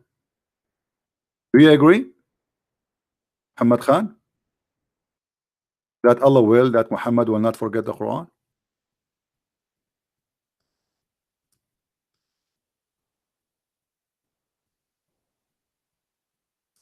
Chapter 21, verse number 5. Oh, hold on. This is not the verse we want. Chapter 78, sorry.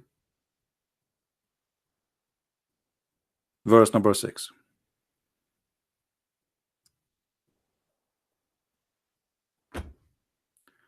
We will give you Quran and you will not forget. Do you see the verse? Guys, do you see the verse? We will give you Quran and you will not forget. Do you agree, Muslim, with this verse? So if Muhammad forget Quran, That's mean Muhammad, he proved to us that he is a false prophet.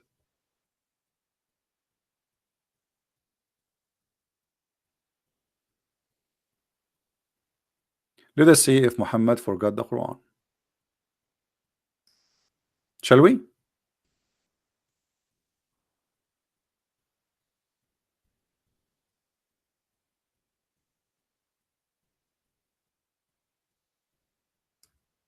Let's try to find the hadith. Here we go. Do you see it, Muslims?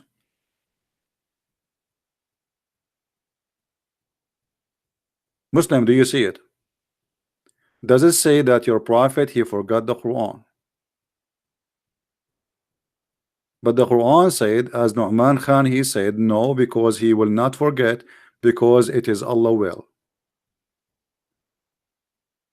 So how Allah, he said to him, you will never forget the Quran, yet the hadith says that Muhammad, he forgot the Quran.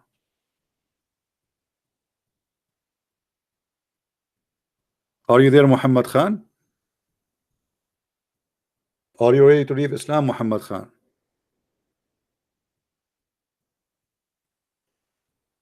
Muhammad, don't hesitate, my friend. This is your opportunity to leave this cult. It's obvious. It's in front of you. It is you who said to me, no, he did not forget the Quran because it's Allah will. And we showed you the verse and we said we agree with you. The Quran says, Allah said Muhammad will never forget the Quran. Muhammad said he forgot the Quran. So what do you say? No, I don't want to leave Islam. I want you to leave lies. This is a lie. You want to stay as a Muslim, believe in lies? It's up to you. For me, I reject lies. Obviously, this guy is a liar. In the Quran, he says, Allah, and you are the one who agreed. Allah, he assured him, he made a decision that he will not forget Quran. Here he's saying, I forgot Quran. So what we will do now? You want to stay as a Muslim?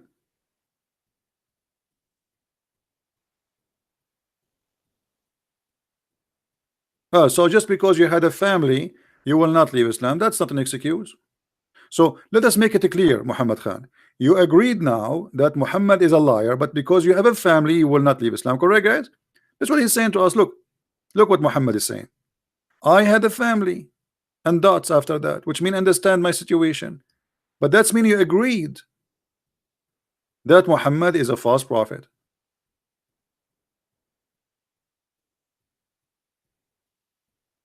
But you had a family, which mean, you know, that will cause me trouble.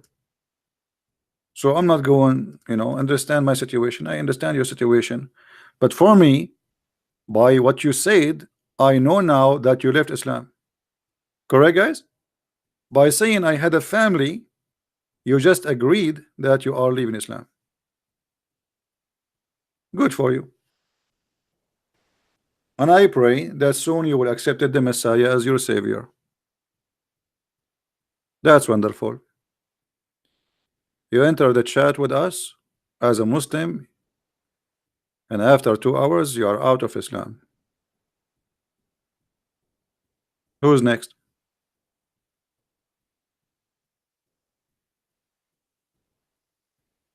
Muhammad obviously is lying.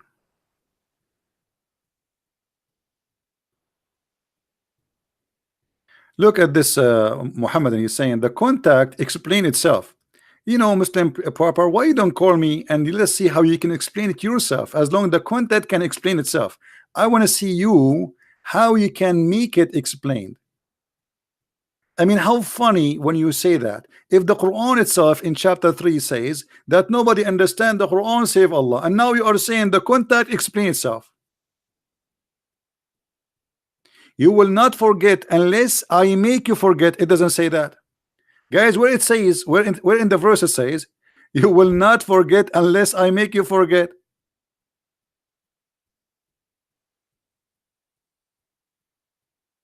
Guys, where it says that? Anybody can see me, show me where it says that Allah will make you say, will make you forget?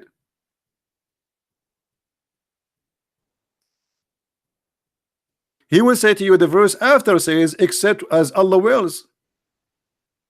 Right? But the Allah wills in the other verse, it says Allah will make all the Muslims forget. This is called abrogation. The abrogation of forgetting, by forgetting.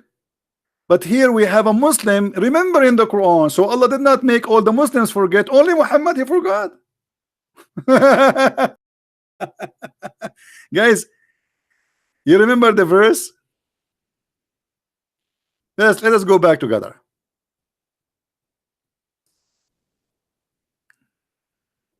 Let us go back together so we can laugh.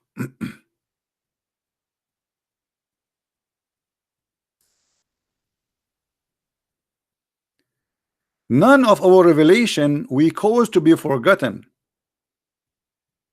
Allah will cause to be forgotten to who? Only to Muhammad?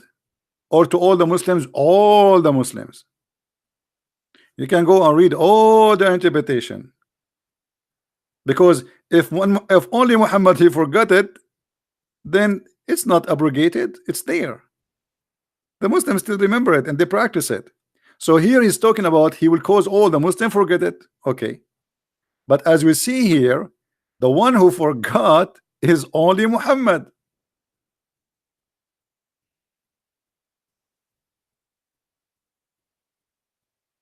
What do you say?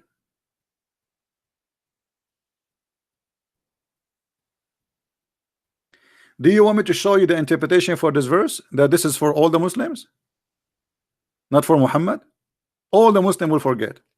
The abrogation will happen to all the Muslim, not only Muhammad, unless you are saying to me Allah abrogated verses only for Muhammad. That will be funny, isn't it? Did Allah cause all the Muslims to forget in this verse and abrogated the Quran for all the Muslims or only for Muhammad?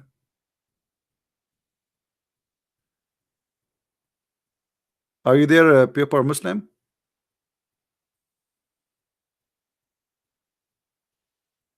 Was this abrogation only for Muhammad or for all the Muslims? This is for all the Muslims.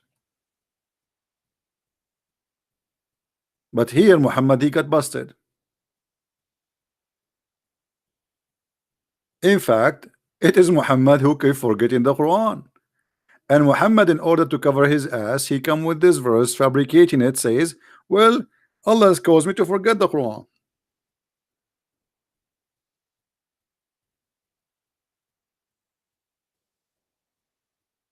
Right?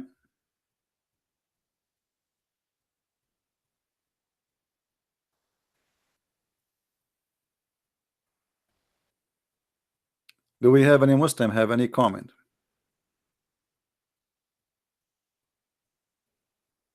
Fahim is saying, don't forget, we Muslim don't forget what Allah brought down to us. Okay, Fahim, I want you to recite for me the verses of breastfeeding for adult 10 times.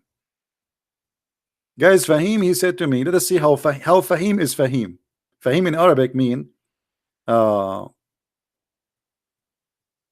we have another gentleman who left Islam too. His name Abdullah Hussein.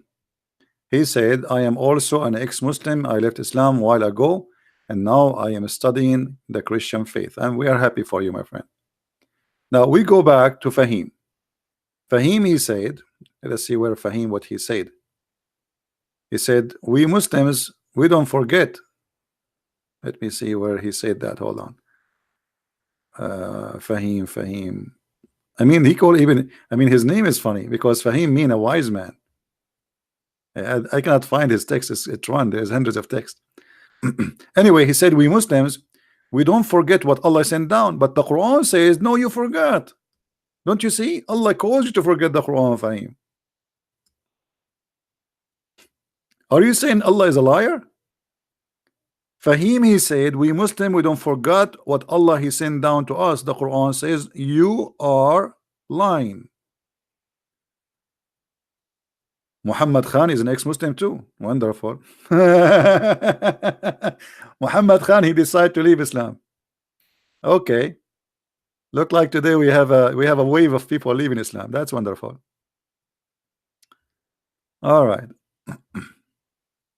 Who is next?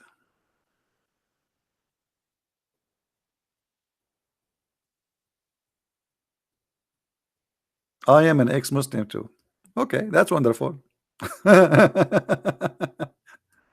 mean, Islam is very convincing. I mean, this is the most foolish, stupid religion ever you can imagine. And the only miracle I see in this cult that you see somebody still he believe in it, or some idiots they convert to Islam in the West.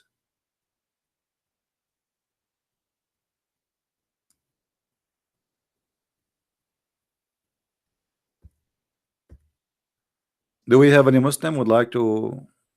I don't know. Are we out of Muslim today? All of them they left Islam. Fahim is next. Fahim is next, but Fahim is slow. The food he's eating is not helping.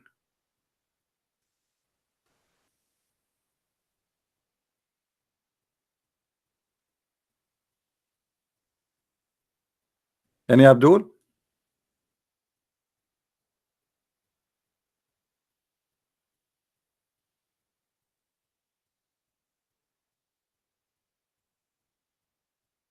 This verse alone is enough to prove Muhammad is a fake prophet.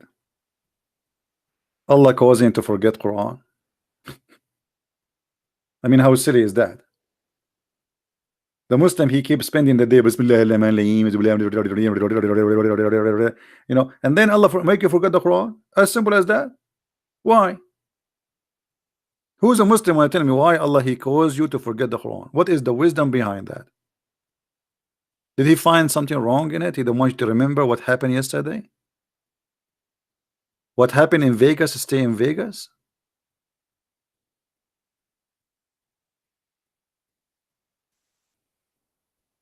CP, use your brain. The verse is saying that the verses will not be lost unless Allah will it. Hold on. Where it says will not be lost unless Allah will it. Guys, what is that? And why? This is the question. I will go with you. Just to show you how smart the Abdul are. Okay. I will analyze the statement of this man, this Muslim. Solomon, a player 666. He's an antichrist. All right. Wonderful. Use your brain. The verse is saying that verses will not be lost unless Allah wills it. Question. I'm going with you just for the sake of love. Why Allah want you to forget the verses? That is the most stupid statement ever. Allah, he gave you a verse, yet he wants you to forget the verse. And then the verse is not saying that Allah will give all the Muslims magical memory. Muslims had to learn and remember. Now, hold on. So how you say you Muslims, you say to us that we Muslims, we preserve the Quran in our chest.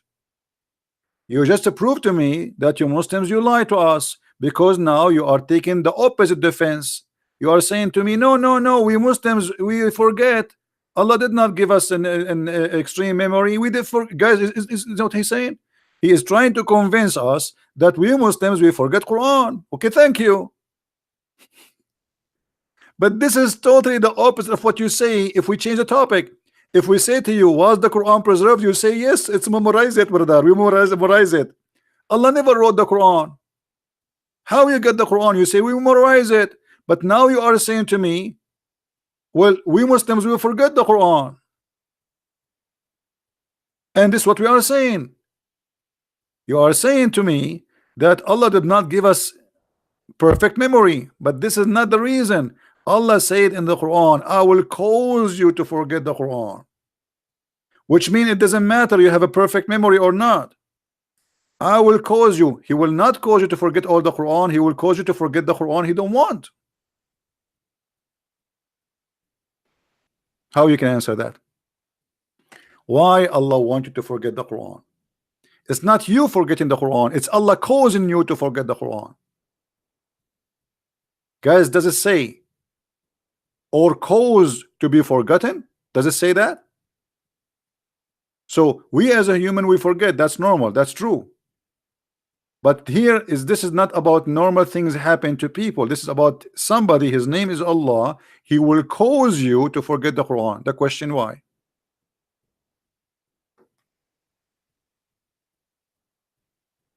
Why Allah want me to forget what he told me? So Allah, he come to me and he says, my name is Zakir Naik, and I'm going to teach you teeth kebab, and today we are going to give you the recipe of how to make hummus. And then Allah, his name is Zakir Naik, he make me forget what he said to me 5 minutes ago. Why?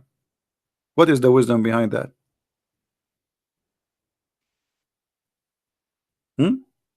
If the wisdom is abrogation, there's many verses in the Quran abrogated and they are not forgotten. Why there's verses he want you to forget, and what are they? And now how we know what is forgotten and what is not? How we know what is abrogated and what is not? Does the Quran have a list of what is abrogated? No.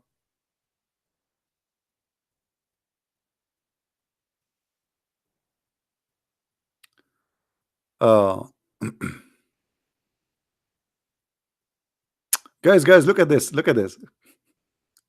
I'm sorry, I'm sharing your text just for fun. You are an idiot. Read my reply. No, Allah is talking about verses being lost. Verses being lost. You use your brain. Okay, what is the verses being lost? I mean, who is the stupid here, guys? This guy keeps saying to us, verses being lost. You just said, guy, did he say verses being lost? Did he just say verse being lost? That means the Quran is not preserved. This is your words. This is have nothing to do with people. Is it the Quran given to the people? Who is the one who lost them? Allah?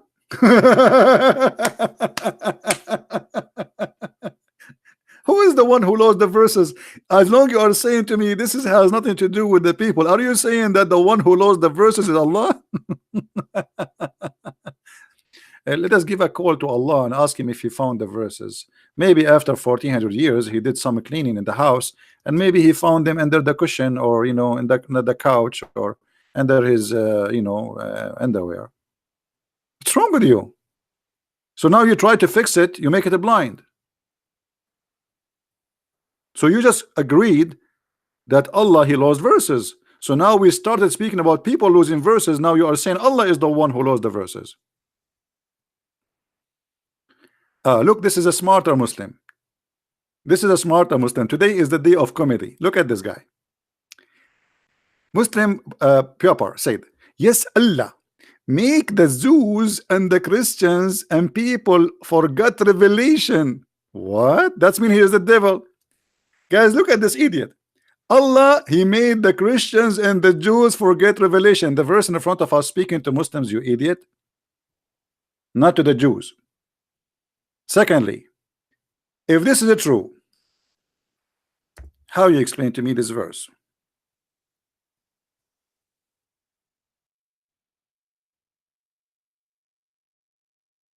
And everybody will be laughing at you in a second.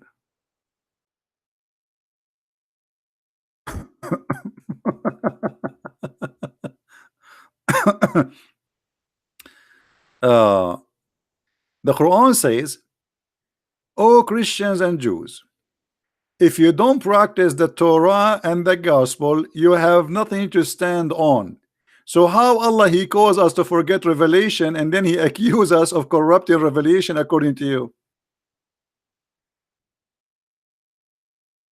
You see, the Muslims,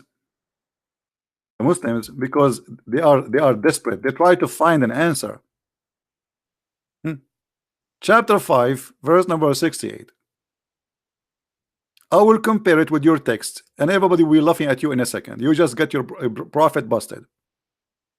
Allah asking the Christians and the Jews, saying to them, "O people of the book, you have no ground to stand upon unless you stand fast by the law and the gospel." But you just told me in your funny text that Allah caused the Christians and the Jews to forget the Bible. So how they will stand on the Bible if they don't have a Bible? Unbelievable. because of the rebellion. So guys, the one who corrupt the Bible according to Islam now, it's Allah. Did you get the new news? Who is the one who caused the Christians to forget revelation? Allah.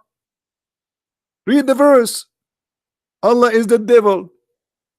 So because if somebody rebellion, you corrupt your book.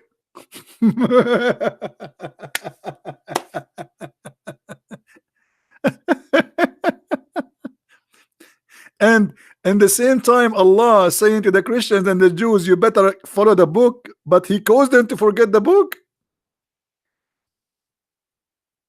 A proper Muslim, why you don't call me, man? You can be the best comedy for today.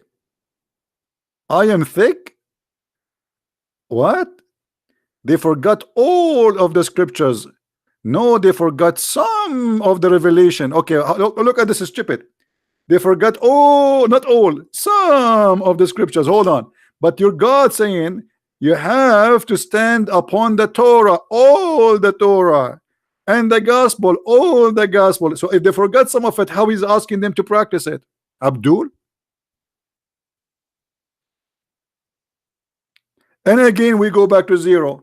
What kind of a stupid God? He sent the book, He wants us to forget it. I mean, this is stupid. Secondly, the verse we are seeing in front of us have nothing to do with the Christians and the Jews, and you are a big fat liar. And this is my challenge for you. Show me one interpretation saying that this is about the Jews and about the Christians. This is not about abrogation of the Quran. Can you? Shall we?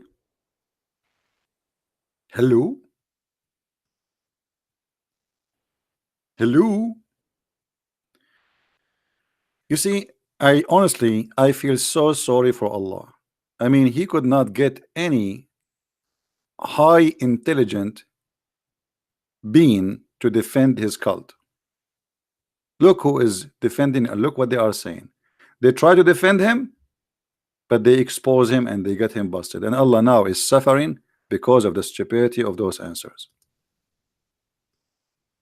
He claimed that those verses is about the Christians and the Jews.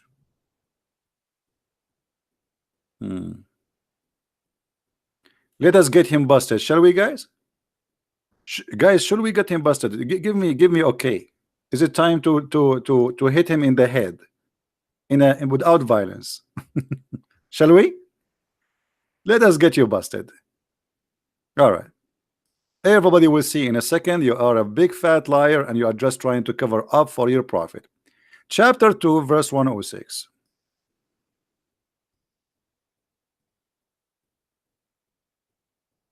Everybody will be laughing at you in a second. This is for the Christians and the Jews, huh? Allah, He made forget the Christians and the Jews some of the scriptures. Read with me, you coward liar. When the disbelievers began to degrade, to write the matter of abrogation, saying, one day Muhammad he enjoying his companion with one thing, and the second day he forbid it.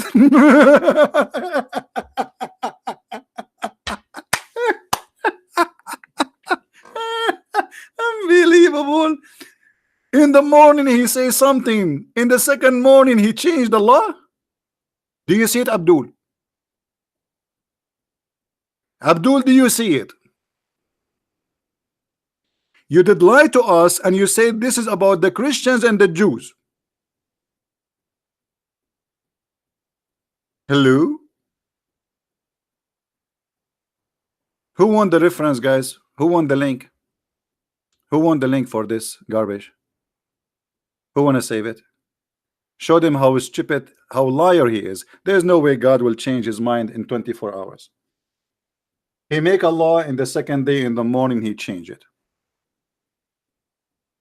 Is it me who's saying that? This is your Jalalain. This is the official government website of the Kingdom of Jordan. And this is Tafsir al-Jalalain, one of the highest scholars of Islam. When the disbelievers they began, which means they make fun of Muhammad in the matter of abrogation. What abrogation? The guy he's saying something one day and the second day he says something else. One day he approved it, the second day he forbid it.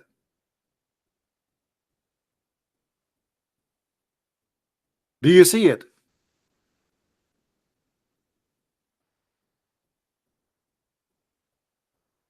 Hello, pure Muslim, what happened to you? Are you in the oil change shop now? Are you going to change your oil? Jalalain is interpretation, but however, they are telling you what is behind the story. What happened to Muslim Abdul, who lied to us, says this is for the Christians, Allah made them forget the Bible. And not only that, you liar, the Quran says in chapter 5 verse number 14 that Allah will punish us because we forgot, not because he caused us to forget. Let us get you busted, Abdul liar. This is in chapter 5. Let us go there. Those Abdul, they forgot they are talking to Christian friends. Don't forget that. Keep trying. Do you see? For those two who call themselves Christians, we did take a covenant, but they forgot a good part of it. Not he caused us to forget. Liar. And this is why Allah want to punish us, supposedly.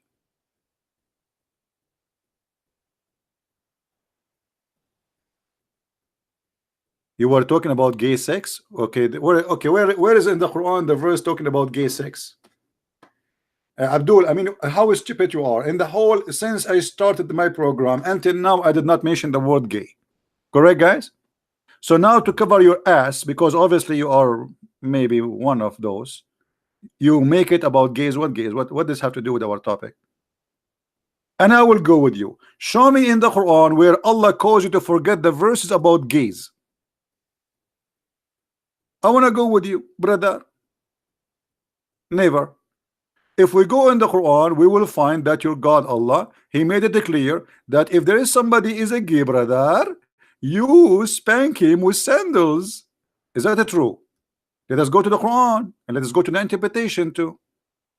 All right. Allah make you forget the verses about the gays. Where? They are there. Obviously you are stupid. You don't know what you are talking about. Be careful, be careful. You are talking to in the presence of Christian friends. Be careful, my friend. All your prophet stupidity is here. Huh? Okay. Let us love together. This verse is about the lesbian.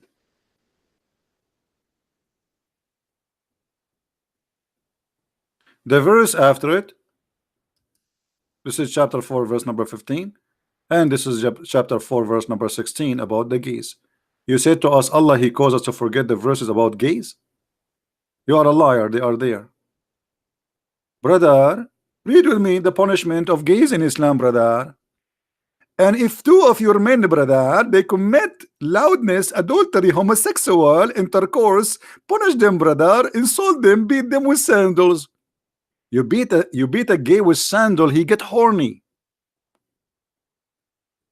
The punishment of gay in Islam is to beat him with sandals. And you just told us that Allah made you to forget the verses. Where? They are here. Hello? Hello?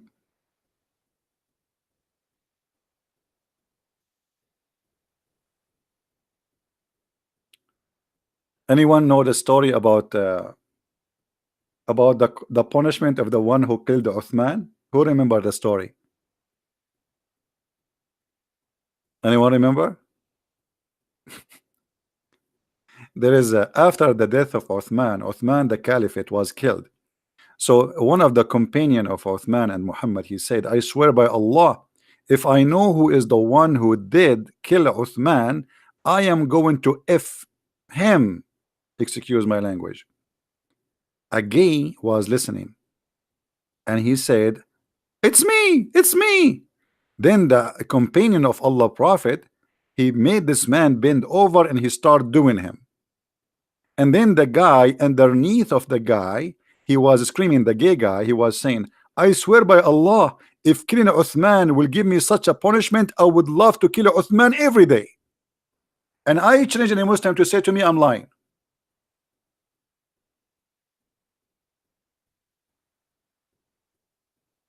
Hello?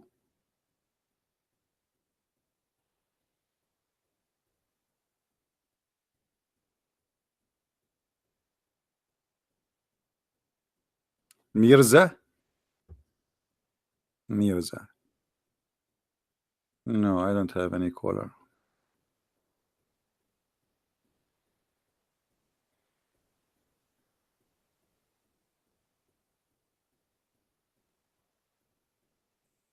Hello?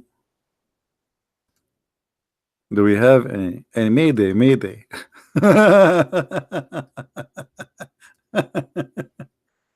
Oh boy.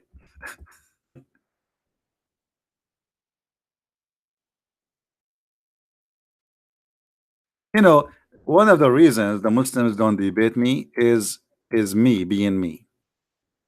Which I mean, how they can debate such a person like me? They will be cornered. They will be, you know, I mean, it's going to be a disaster. And that's why they will avoid getting even close to me. That's why Shabir Ali, although they want to debate many known people without mentioning their names, but they will not get close to me.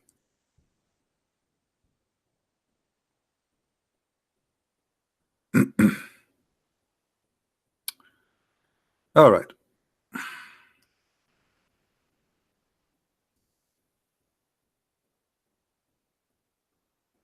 Uh,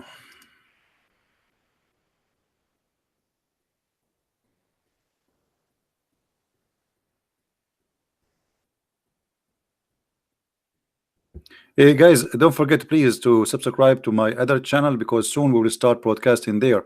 I did not start, I was supposed to start today there, but I noticed still we are very low in the numbers of subscribers. So please, the admins, they are posting for you the link for YouTube. Don't forget please to subscribe. All right. Now I think it's time to put for you some relaxing view in the screen to forget about Allah and His Messenger. Very beautiful. I mean, who is better than Allah? I mean, we need to come on. Nobody can come with such a thing like Allah. Nobody. No one. Trust me, no one.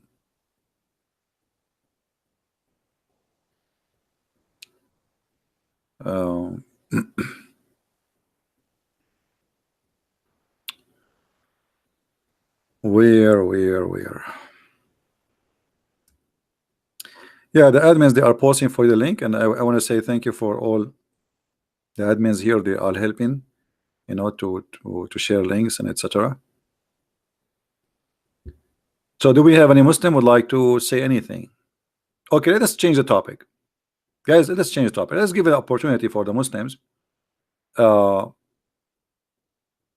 give us and like give them opportunity to prove to us Islam to be from God. You know what I mean? Who is a Muslim is willing to give us one thing at a time to prove to us that Islam is from God or Quran or anything? Anyone? Forget about everything we said, everything, the crazy stuff we mentioned. Abu Khair, I am out of this rubbish. Hey, Abu Khair, does that mean you are out of Islam, my friend? We have Mr. Abu Khair. I guess he is a Muslim.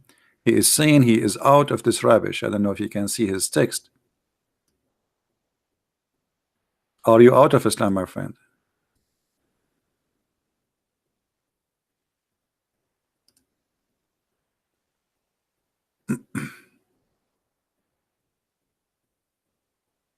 All right, good for you. Happy for you. Today we have many people left Islam. That's wonderful. So who is a Muslim want to show us one good thing about Islam or something can prove Islam to be from God?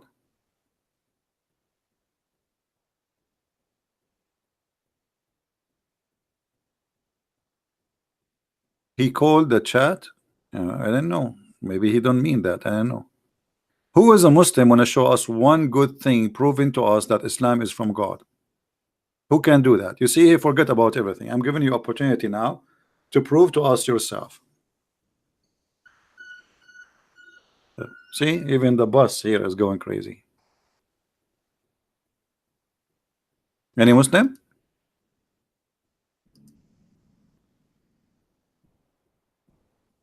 What about we talk where Allah he put the sun sitting in the murky water, which is going to prove to us, as long the Muslim they don't want, which is going to prove to us that Allah is God.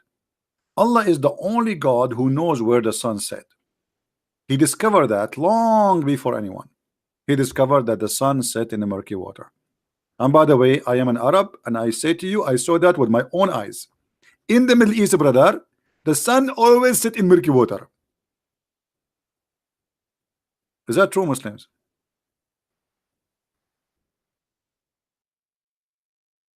Does your Quran says the sun set in the murky water?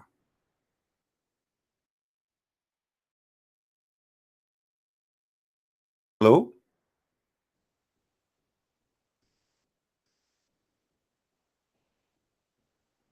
And by the way, if you look at the video on the screen, you will notice that the sun is getting close, by the way. I mean, obviously, the sun is almost there in the murky water. This is a video, by the way, I took myself with the slow motion. Do you like the slow motion, guys? The slow motion is nice, beautiful. And Islam is very, very slow. You can prove it. Prove what? Solomon, what you can prove? Guys, hold on. Solomon, he said he can prove it. You can prove what, Solomon?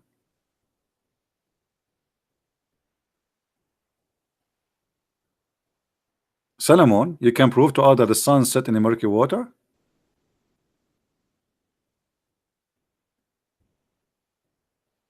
Hello?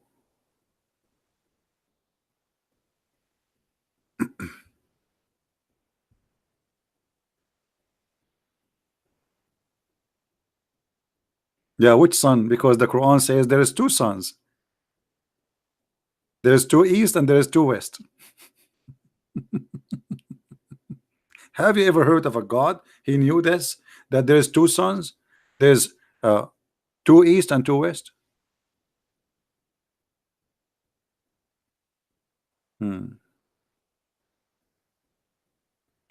So who is the Muslim want to say something good for us about Islam?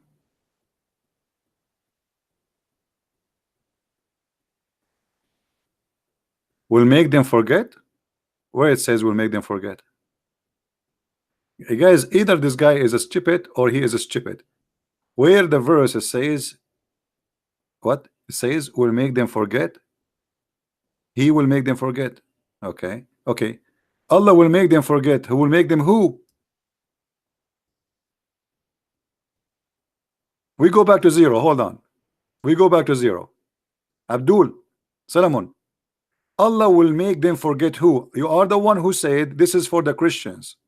Are you? Allah will make who forget the Quran? Let us go back to zero, Abdul.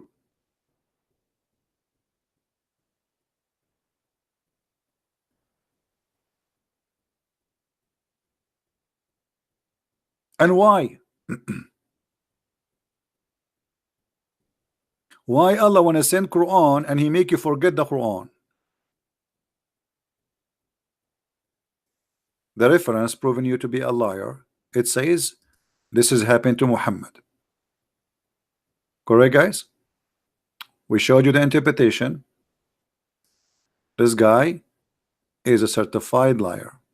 Here we everything we say we prove it. Everything we say we prove it. Muhammad he lie, he fabricate his lie, and he changed his mind second day, and people start making fun of him because something he say in the morning and afternoon he have different law. Who is saying that? You're scholars, not me.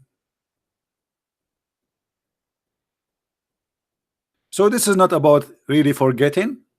Correct, guys? There's no way he forgot it yesterday. What they are talking about here is about he is a false prophet. They got him busted. How you are a prophet? God gave you an order in the morning, and then second day you come with a new law, the opposite from the first one.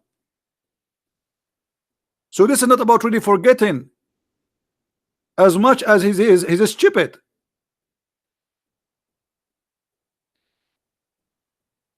Your God, he gave you a law yesterday, and then the second day you give a new law, the oppose the first law.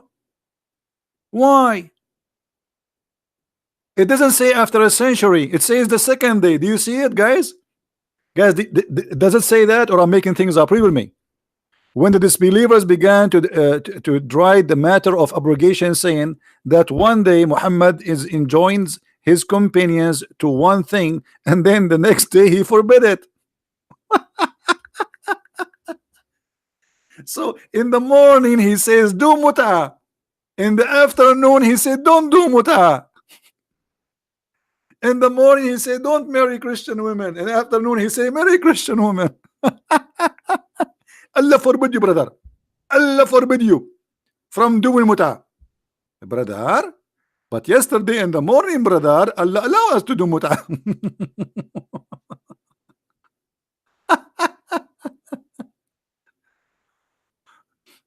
But I understand. I am if I am in your panties, and thank God I don't need them, I will be suffering like this. But so enjoy your panties. Stay with them.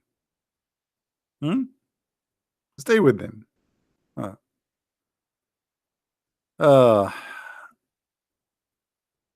Okay, what? Look at this guy, guys. Look at this. Look at this.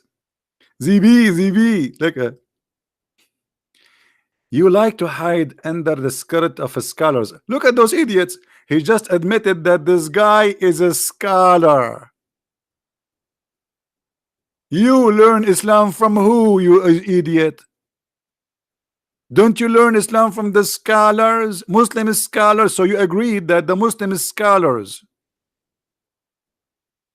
I cannot prove that from the Quran, authentic hadith. So what I was showing you all those 3 hours, I was showing you authentic Quran and authentic hadith. Isn't it the hadith says that the prophet he forgot Quran? Here we go.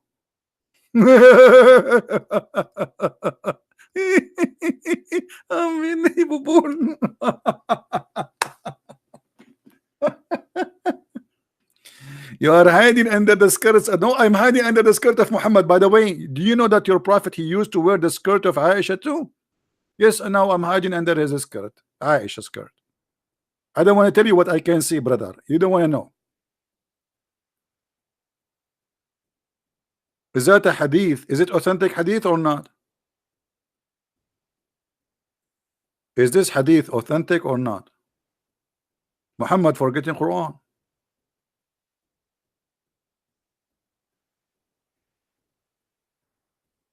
Hello.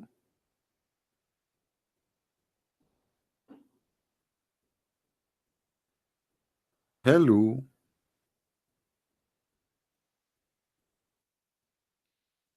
We have only 675 likes, but we have more than 1,000 people watching. Man, people don't like me. I'm going to change my name to Muhammad, and then they will like me a lot.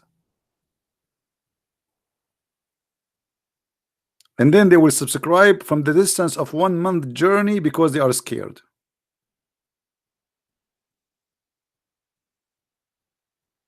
Is that authentic hadith, Abdul, or it's not authentic hadith? What happened to this guy? He's dead.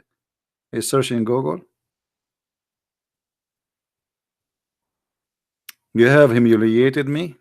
Why? Did you break my teeth the same as what happened to your prophet? He hid between the legs of Aisha. How your prophet can read the Quran if you have no teeth? I mean, this guy, he lost his teeth from the beginning of the time he claimed to be a prophet. Imagine you once take your teeth off and let us see how you can recite the Quran. A prophet, his God could not protect his teeth, but yet he have to recite the Quran. Hello?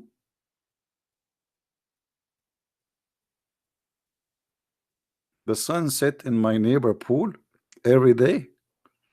I hope the sun you are talking about is not your neighbor wife, because that will be the job of Muhammad to look at.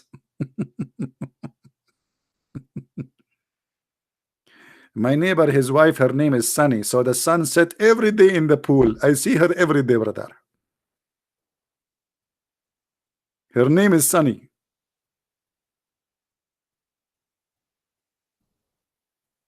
And Abdul.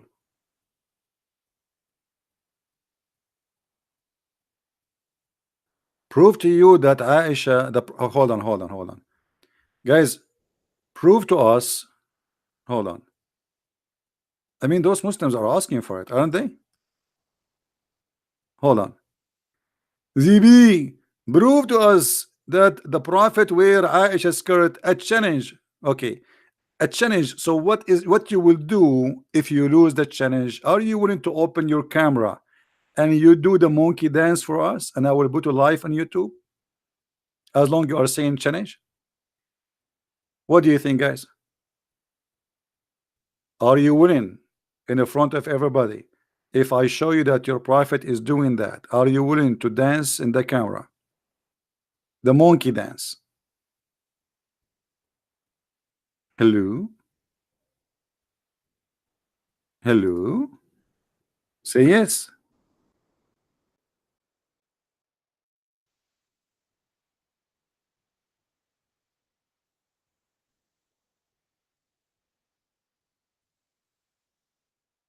Did he say yes?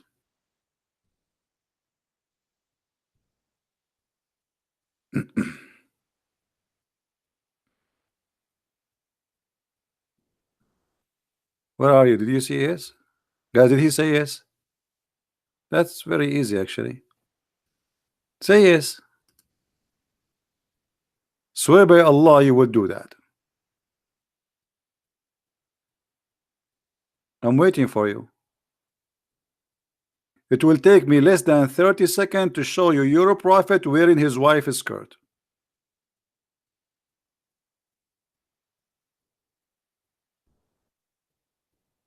Hello?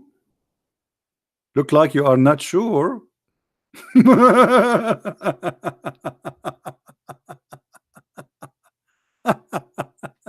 Okay, let's have a deal. What about you call me live in Paltalk and I will make you read the hadith for us? Only, I don't want you to do anything. Don't do monkey, nothing. You read the hadith for us. Is that fair, guys? Is that fair? You read it. Whatever is in the screen, you read it. Who dare to do so?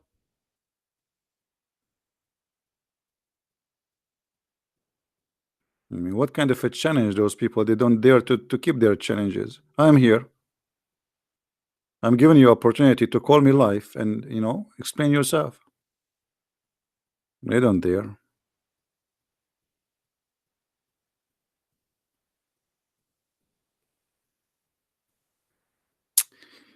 Anyway, guys, we don't wanna be out of Muslims in one day. I mean, we have to leave something for tomorrow.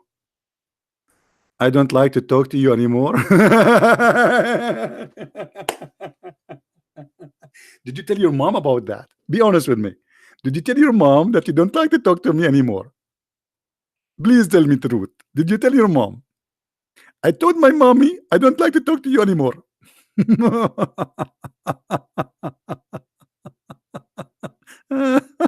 Unbelievable. Oh man. Okay, I understand your situation. I don't blame you. I don't blame you at all.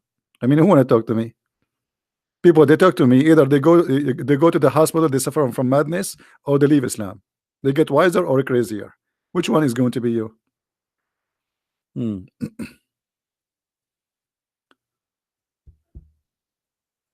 Anyway, guys, again, don't forget to subscribe for the other channel. The admin, they will post for you the link. As I said, soon we will put this channel for sleep for a couple of weeks, and we will do podcast in the other channel, which means you will not be able to find me unless you subscribe to the new or the other YouTube. There we have a couple of thousand only, so we want to move a lot of people as a backup for that channel. The admin, they will post for you the link, and they are posting it as you see, so please don't forget to subscribe. All right.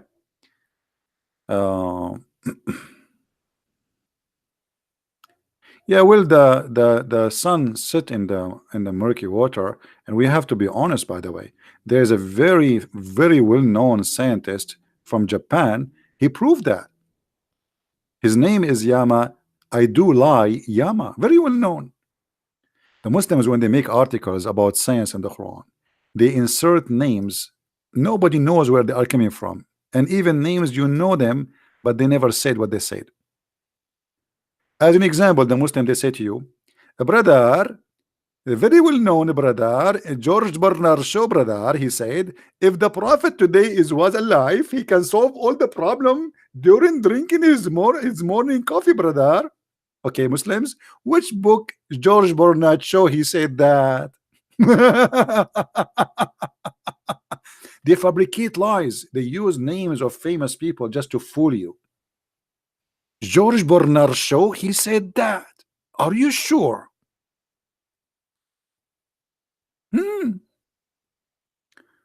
Okay, well, maybe a year or 10 years or 20 years, God knows. Christian Prince, he will die. And then the Muslims, they will say, Christian Prince, yes, he was attacking Islam, brother, but a second before he died, he put his middle finger up and he said Shahada. I will not be surprised if they do that.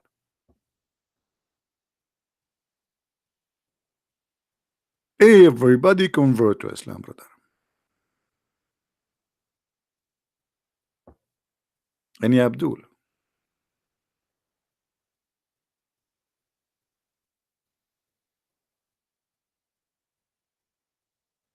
Do you know the guy, his name, I forgot his name. I used to watch him when I was a kid. They have him in TV in the Middle East.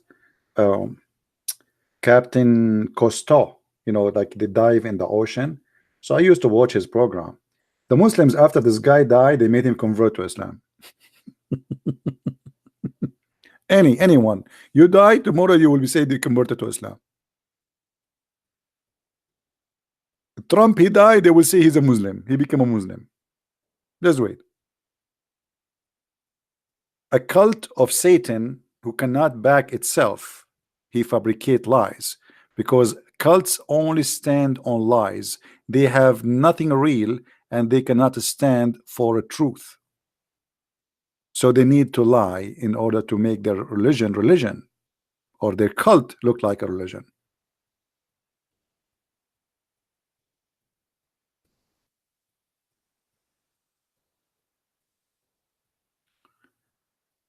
Any Abdul? He's still challenging me. Well, I accept that challenge. Actually, the hadith I posted 1,000 times here. Not only, it's not something new. Correct, guys?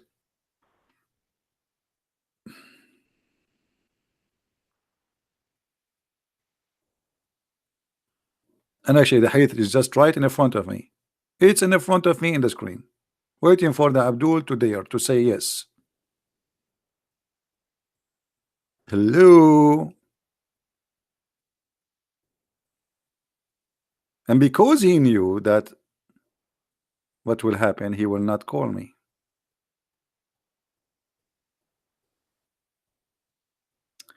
All right, guys, I think we have enough for today. Did we have enough? Did you guys enjoy being here?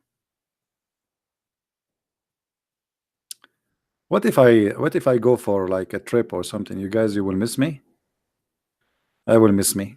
I will watch my videos because I miss me. And I am like Muhammad. I say something in the morning, I forgot it. Then now because I'm lucky, I have videos, so I play my videos so I can remember what I said in the morning. And Jibril, you know, will help me. Jibril always. Jibril, the hummus guy. I mean, even Jibril is a joke. This guy Jibril, he come to Muhammad only when Muhammad wanna do poo-poo. Have you ever heard of a God? He sent his angel to his prophet when he is doing poo-poo. I mean, can't you wait? I don't want to see Jibril in the bathroom. I mean, leave me alone. Imagine, let me show you, because they will say he's lying. Imagine you are now a prophet of Allah, and Jibril is coming to deliver you something. When he wait 24 hours all day, he don't come to you. The second you go out to go to the bathroom, now he want to talk to you. I mean, this is not even fair. This is chapter 1, verse number 1 in the Quran, brother. The book of Asbab al-Nuzul, which means the reason for the verses to come down. Read carefully, brother. Read carefully. What a drama. It says that the messenger of Allah, Allah bless him, whenever he went out, which means to do, excuse me, to do poo-poo, he used to hear someone calling him, "Oh Muhammad." And whenever he heard this, he used to flee, like, you know, like, what the heck? Why the prophet he flee? Oh, you guys, you don't see the screen? Oh, sorry, I apologize. You don't see the screen. Jibril did not inspire me. He just did. Do you see it? I mean, obviously Muhammad is a prophet. Look at this. The guy, Jibril, come to him only when he want to do poo-poo. Muhammad unzip, he said, and then he heard the voice, "Oh Muhammad." And then what Muhammad he do, brother, when he hear the voice, he flee. Have you ever heard of a comedy show like this? Even Charlie Chaplin cannot do that. Charlie Chaplin, he go out to do poo-poo, he hear a voice, says to him, "Oh Charlie." And Charlie like, and he start running with his shoes going in opposite direction. So it's for sure Prophet Muhammad is a prophet. Hey Muhammad, you saw and you heard the angel many times before, so now why you are running? Anybody can tell me why he's fleeing? Why?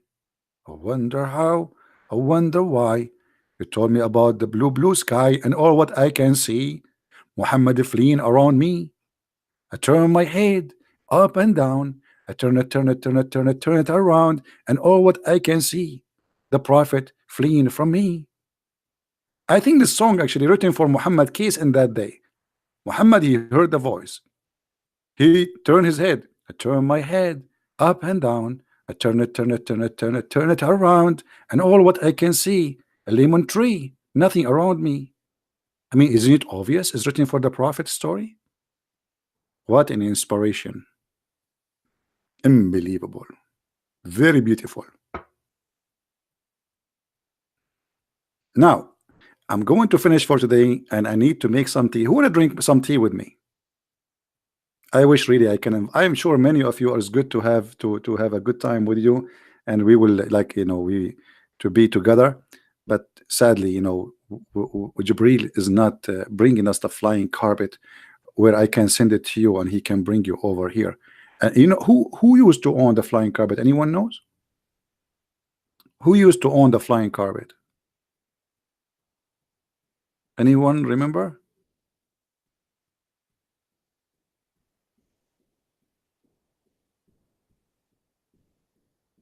Nobody remember? Solomon. This is all the news. It's my dad, brother. Because brother, we Arab, we are pirates, and we hijacked the Solomon ship, and we took the carpet from the ship, brother.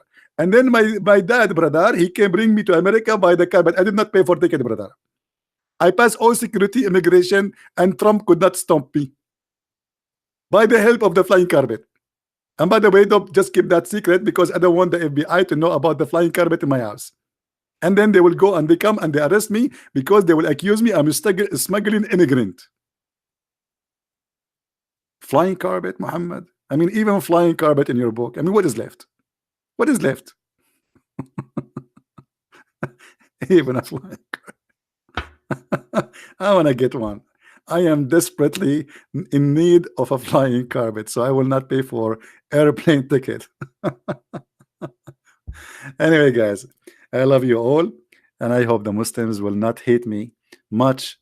But it's okay if you hate me, I understand. But trust me, I don't hate you. I really try. I'm trying to help you, my friend. You Muslims, you are not You know, you are not listening to your mind and your heart. We don't hate you. We are trying to help you. But you understand that we are making fun of your cult. But what I can do, it's a stupid thing. And I believe the only way to wake up somebody sometime is comedy. To show him how silly what he believes in. It is really silly. It is really silly to believe that God is a vagina vendor. God, he will increase the size of your penis. God will make your penis never sleep. God will make little boys a servant for you, which is a child abuse for eternity, as you claim. This cannot be God. God is about justice, and it's not justice to give me women for sex and boys to serve for eternity just because I believe in God. God is not stupid who says stupid things as we see in the Quran.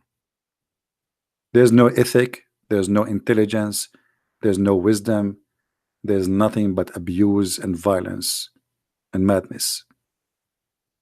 And this is why we reject the cult of Islam. Please join us when we go next time, and don't forget to subscribe to my other channel, which the admins are posting for you, because as I said, soon we will move there and you will not be able to follow us if you don't subscribe. Thank you for being here. May the Lord bless you. Christ is Lord, Islam is false, and see you soon again. Bye-bye.